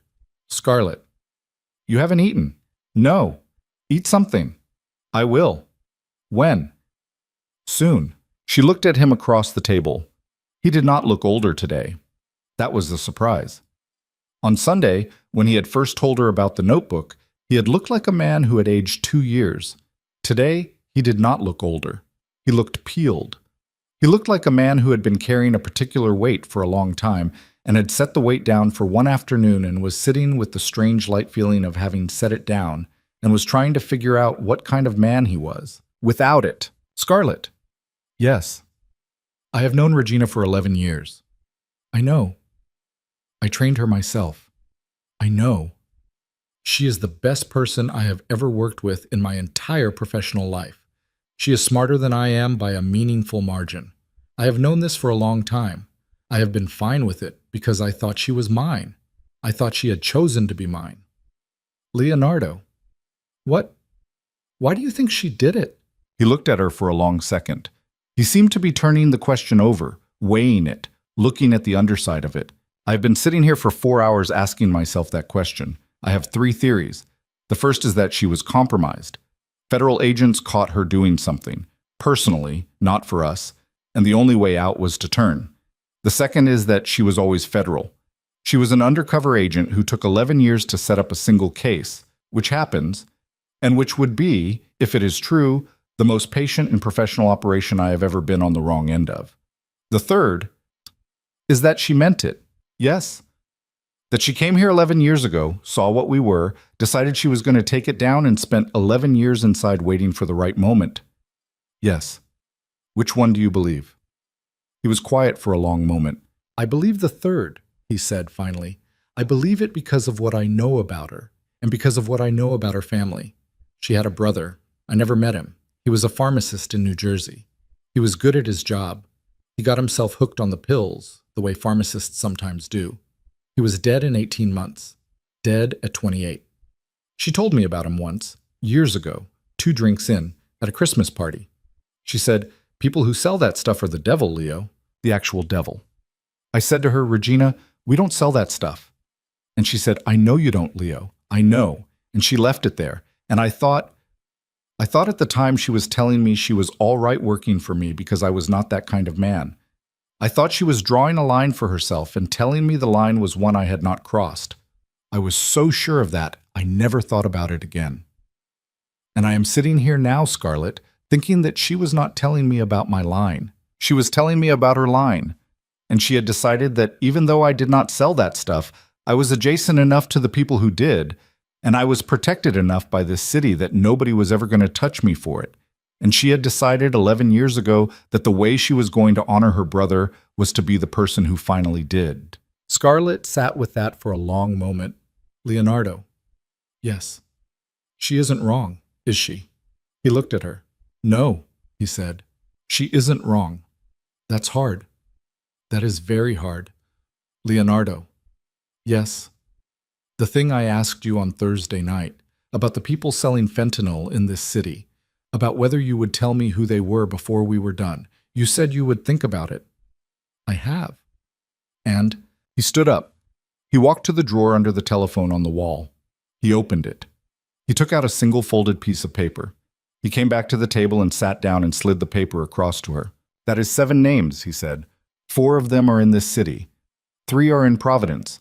I have written them down in my own handwriting because I have never written them down before, in any form, ever. And I wanted the paper that first held them to be the paper I gave you. I have been holding these names for 6 years. I have not moved on them because moving on them would have cost me a war I was not in a position to win. Regina apparently decided 11 years ago that my not moving on them was the same thing as protecting them. I am not sure she is wrong. I am giving them to you because I said I would think about it, and I have, and my answer is yes. Do with them what you want. If you want to give them to the federal agent Regina has been talking to, I will not stop you. If you want to give them to your father's old partner, I will not stop you. If you want to burn the paper, I will not stop you. They are yours. She looked at the paper. She did not unfold it. She put her hand flat on top of it, on the table. Leonardo. Yes. Thank you. Don't thank me. It is 6 years overdue. I am thanking you anyway. They sat with it for a moment. Then she said, What are you going to do about Regina? I'm going to do what you told me to do yesterday. I'm going to let Marco eat his dinner. I'm going to let him go home. I am going to have Dom's people stay on Regina until morning. In the morning, before she goes to work, I am going to walk into her apartment, alone, and I am going to sit down at her kitchen table, and I am going to tell her that I know, and I am going to tell her that I am not going to hurt her, and I'm going to tell her that her best option, if she wants to keep the case against me that she has built for 11 years, is to take what she has and go to her people and file it today, because after today, every piece of it that mentions Marco Venturi, I will have already given to the federal prosecutor myself, through a lawyer, before her people can move on it. Which means her case becomes a case about an organization that voluntarily gave up its own courier, which is a different case, which is a case she might still win, which is a case that, if I am lucky, and if the prosecutor is a reasonable person, which they sometimes are, costs me a year of my life in a minimum security facility in West Virginia instead of the 20 years she has been building for. I will take the year. I will do the year gladly. In exchange for that year, I will keep my sister's son alive, and I will keep my sister's son out of prison, and I will let the woman who spent 11 years avenging her brother have the satisfaction of knowing she ended me, even though she will not have ended me as completely as she wanted to. Ikin Leonardo. What? You are going to turn yourself in. I'm going to turn myself in, partially, for a year. In exchange for my nephew and for her win, yes. Your empire. My empire was going to end anyway, Scarlett. Regina saw that before I did. She was right. Everybody who runs what I run ends up in a box or a cell eventually. I have run mine for 22 years with almost no blood and almost no young dead people and almost no families destroyed, which is more than most in my line can say, but it is not zero, and I have been tired for a long time. I'm not going to pretend to you that I am a good man because I am willing to take a year. I am taking the year because the alternative is my sister burying her son, and I'm not going to do that to her twice in one lifetime. Leonardo. What? The fentanyl names. Yes. Give them to the federal agent, the one Regina has been meeting, through Regina, tomorrow morning. When you sit down at Regina's kitchen table, give them to her. Tell her they are a gift. Tell her they are the beginning of something else she can do with her career. Tell her... She stopped. Her voice had gotten unsteady. She swallowed and tried again. Tell her that her brother's name doesn't have to be only the name of a man who died. It can also be the name of 7 people who stopped selling what killed him. Because of her. Because she spent 11 years inside a dirty room waiting for the right moment. Not the moment to take you down. The moment to take them down. You give her those names. You give her the year. You give her all of it. You don't hold anything back. And you tell her it is not a deal. You tell her it is thanks. Leonardo Crane looked at her across the kitchen table with the slate-colored eyes that had 1 week ago weighed her for the first time across a diner floor. They were the same eyes. They were also, she understood, not the same eyes at all. Scarlett. Yes. You are going to be a problem for somebody someday. You said that already. I am revising it. You are going to be a problem for a lot of people. For a lot of years. You are a certain kind of dangerous Miss Vale that I have not met before, and I have met many kinds. Is that a compliment? It is the most serious one I know how to give. Marco Venturi arrived at 7:04. He was dressed in a dark gray sweater and jeans, and he had brought a bottle of wine. and he hugged his uncle at the door the way a man hugs the uncle who raised him, and Leonardo hugged him back the same way. And Scarlett, watching from the hallway, thought, he does not know. He does not know what his uncle knows. He thinks he is here for dinner. And then, a second behind that thought, the worse one. He does not know that his father did not die in an accident either. He has not been told. He has been used without being told. Dinner was roast chicken and potatoes and green beans and more of Sunday's bread. Leonardo had, in the hour since Scarlett and he had talked, gotten up and made dinner, the way a man makes dinner when he has decided a thing and wants to be busy with his hands. Marco ate. He talked. He told a funny story about a judge they both knew. He asked about Maggie the dog. He was warm and easy, the way Scarlett had watched him be warm and easy at the auction. She watched his left cuff the whole meal. He fiddled with it twice. Both times were moments when he was telling a rehearsed story. Both times the stories were small and harmless.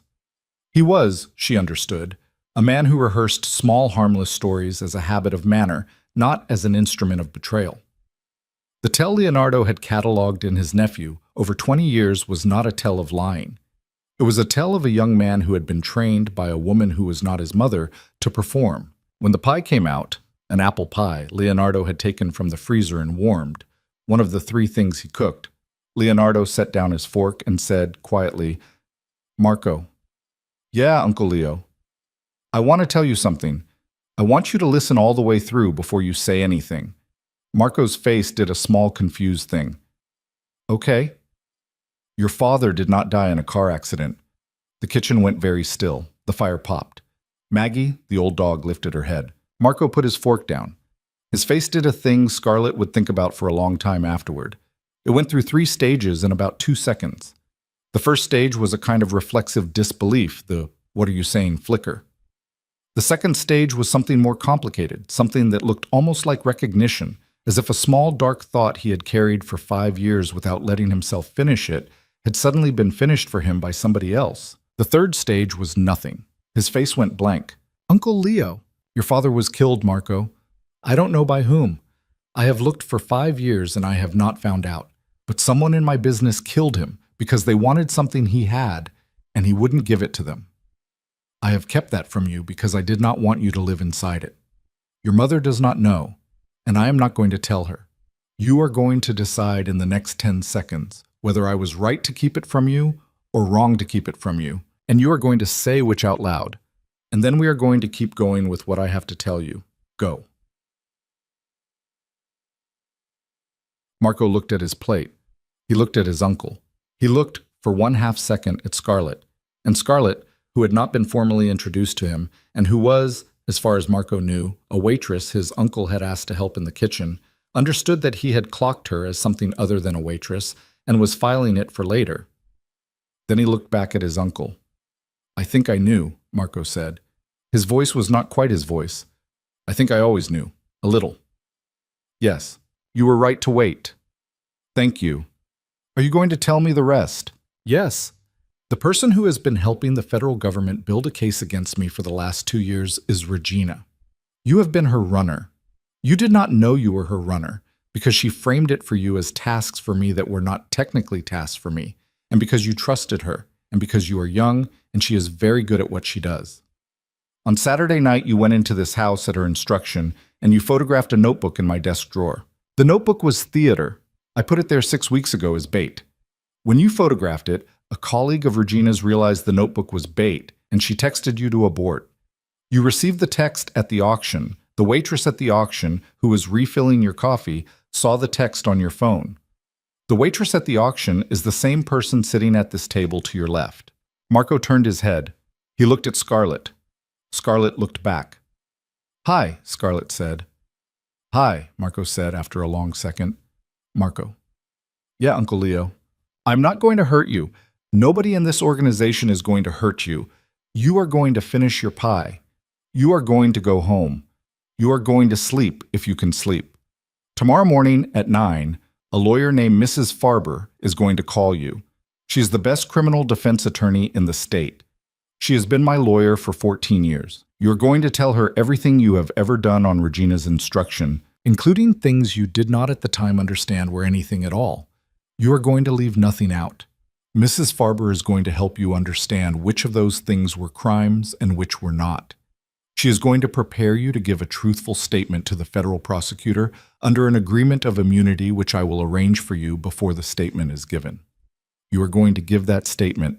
You are going to tell the truth in it. You are not going to lie to protect Regina, and you are not going to lie to protect me. You are going to be, for one morning in your life, a man who does not perform. That is the deal. In return, you do not go to prison, and your mother does not bury her son. Are you listening to me? I am listening to you. Say back to me what I just told you. Marco said it back. He said it in the flat, stunned voice of a man repeating the terms of the rest of his life. When he got to the end, he stopped. Then he said, very quietly, Uncle Leo. Yes. Are you going to prison? A short sentence. A year, maybe a little less. I will be all right. Because of me. Because of me. Because of 1,000 small decisions I made over 22 years. Not because of you. You are not to carry this. Do you hear me, Marco? You are not to carry this. I forbid it. Marco put his hands flat on the table. Then he put his face in his hands. His shoulders shook once, hard, and did not shake again, and when he took his hands away, his face was dry, but different. He was not crying. He was, Scarlett thought, doing the thing his uncle had just described. He was being, for one evening in his life, a man who did not perform. Okay, Marco said. Okay, Uncle Leo. Okay. They finished the pie. Nobody spoke much. When Marco left, Leonardo walked him to the door and held him for a long time at the doorway, the way men in old neighborhoods held the sons of their dead brothers, and Scarlett did not watch that. She sat at the kitchen table looking at the folded piece of paper under her hand, and she did not watch. When Leonardo came back, he sat down across from her, and they were quiet for a long time. Scarlett? Yes. Thank you. For what? For not letting me hate him. You were not going to hate him. You love him too much. Yes, but I would have made myself. You stopped me from making myself. The next morning, Regina Halliday's apartment door opened at 7:12 to find Leonardo Crane standing in the hallway in a charcoal suit and a white shirt with the collar open one button, carrying 2 cups of coffee. Vince was at the end of the hall by the stairwell, out of sight. Dom was in the lobby. Regina looked at Leonardo for one long second. Then she stepped aside and let him in. What was said between them at her kitchen table was never reported by either of them to anyone. Dom waited in the lobby for 51 minutes. Then Regina came down alone. She was wearing a blue coat and she was carrying a small leather bag, and she got into a taxi and she rode to the Federal Building on 7th Street. And she went upstairs, and she filed her case. In the case, as filed, Leonardo Crane turned himself in voluntarily through counsel the same morning and pled to a narrow set of charges relating to untaxed cigarettes and unpermitted shipping activity during a 3-year window, which under the federal guidelines carried a sentence of 11 months. Marco Venturi received immunity in exchange for a statement. The 7 names on the folded piece of paper became, over the next 18 months, 7 federal indictments in 2 states. The agent Regina had been meeting with at the coffee shop in Old Creighton became, over those same 18 months, the youngest supervisory special agent in her regional office. Regina herself testified in 4 of the 7 fentanyl cases. She mentioned her brother by name from the witness stand in the 3rd one. It was the only time in her federal career that she was reported to have cried in a courtroom. Leonardo Crane served 8 months. He came out looking thinner and older and lighter, the way men sometimes come out of short sentences when they have gone in ready to be done with a life. His sister picked him up at the bus station. Marco did not come. Marco had moved to Denver, quietly, with his mother's blessing, and was, the last Scarlett heard, taking the Colorado bar. The Blue Gull closed in the spring of the next year because Manny's knee finally gave out, and he sold the building to a developer who put up a coffee chain in its place. Scarlett did not work for the coffee chain. She did not need to. A small trust had been set up in her name during the long months of Leonardo's case, funded from a holding account nobody could trace, and the trust paid her mother's memory care bill every month the way it had been paying it since that first Thursday in October. And it also paid Scarlett a modest monthly stipend, not enough to be lavish, enough to let her breathe. She used the breathing room to go back to school. She enrolled in a 2-year criminal justice program at the community college downtown. She wanted, she told the intake counselor, to maybe work in witness protection. The counselor asked her why. Scarlett said she had a feeling for what people were willing to give up to be invisible, and a feeling also for when invisibility stopped being the thing that saved them and started being the thing that cost them. The counselor wrote this down. A year after Leonardo came home, on a cold Tuesday afternoon in March, Scarlett was working a shift at a small family place down on Harborside. She had picked up waitressing again 2 nights a week because she missed it, because she was good at it, because she had learned that the work of watching a room full of people eat was one of the truest kinds of work there was. And the bell over the door jingled, and Leonardo Crane walked in. He was alone. He had on a wool overcoat, and he was carrying a folded newspaper, and he looked like a man who had come in out of the cold because he was cold. He did not see her at first. He took a booth by the window. She walked over with the coffee pot. "Coffee, sir?" He looked up. His slate eyes did a small, slow thing. "Miss Vale." "Leonardo, you are working 2 nights a week. I like it. I did not know this was your place. I didn't tell you. How did you end up here?" "I walked. I've been walking in the afternoon since I came home. I walk until I'm cold and then I find somewhere to drink coffee. I did not pick this place on purpose. Cream. Please." She poured his coffee. She brought him cream. She brought him a menu, although he did not need one, and he ordered the soup because it was Tuesday. And Tuesdays at this place the soup was minestrone. And when it came he ate it slowly, and she worked her other tables, and the old man at table 4 needed his coffee refilled, and the young mother at table 6 needed more crackers for her toddler. And the ordinary work of the ordinary afternoon went on around him, the way ordinary work went on around everyone. When he was done, he put money on the table, a 20 for an $8 bowl of soup, because some men did not change. And he put on his coat, and on his way out he stopped at the counter where she was refilling a sugar caddy. "Miss Vale." "Yes." "Are you all right?" "I am all right." "Your mother." "She still knows my name most days. That is more than I had any right to hope for." "Good." "Leonardo." "Yes." "Are you all right?" He thought about it. That was the thing about him, she realized, watching him think about it. He had always thought about her questions before he answered them. It was the small courtesy that had, over time, turned into the thing she had trusted. "I'm all right," he said finally. "I am not the same. But I am all right. I walk. I read. I see my sister on Sundays. Marco calls me on Wednesdays. He is dating a woman in Denver who is a public defender, which I find extremely funny and extremely correct." "That is extremely funny." "Yes." He looked at her for a long moment. The diner was warm. The bell over the door jingled as someone else came in. The coffee pot hissed behind her on its burner. "Scarlett?" "Yes. A year ago you asked me, in my kitchen, why I was thanking you. I answered you. I want to tell you now why I was really thanking you. I am not sure I knew, that night. I have figured it out since." "Okay. You were the first person in 22 years who looked at me and saw a man who could still choose. Everybody else who had ever worked with me or against me had decided, a long time before they met me, that I was finished. I was a shape. I was a role. I was the thing in the newspaper. You walked up to my table with a bottle of wine, and you whispered in my ear, and in that moment you were deciding something about me that nobody had let me decide about myself in a very long time. You were deciding that I was still a man who could be warned, that I was still a man who could be told, that I was still a man who might do something other than the next obvious thing. I did not understand at the time that that was what you were giving me. I understand it now. It is the largest thing anyone has ever given me. I wanted to say so out loud before too much more time passed." Scarlett set down the sugar caddy. Her hands, as they had a habit of doing around this man, were steady. "Leonardo." "Yes." "You're welcome." "Thank you." "Go home, it's cold." "I am going home." He nodded at her, one small, slow nod. He walked to the door. At the door he turned back and their eyes met across the warm room, and it was the same nod he had given her a year ago at the Blue Gull, and also not the same nod at all, and Scarlett understood in that moment something she had been circling for a year without naming, which was that a life was not a straight line from the kind of person you were born as to the kind of person you ended up as.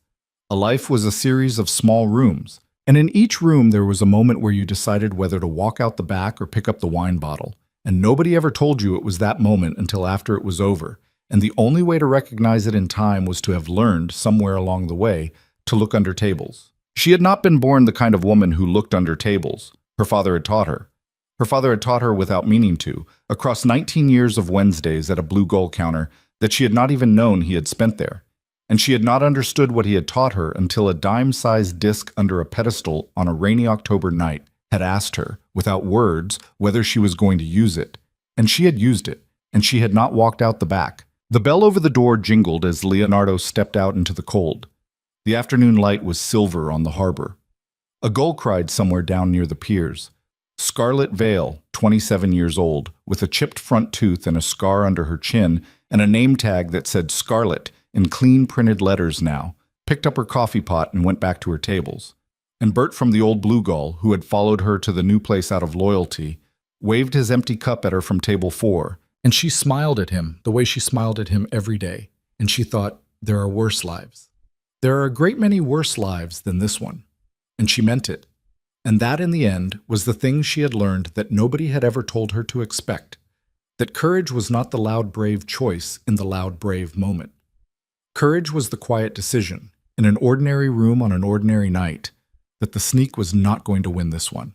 Not on her watch. Not while she was the one holding the wine.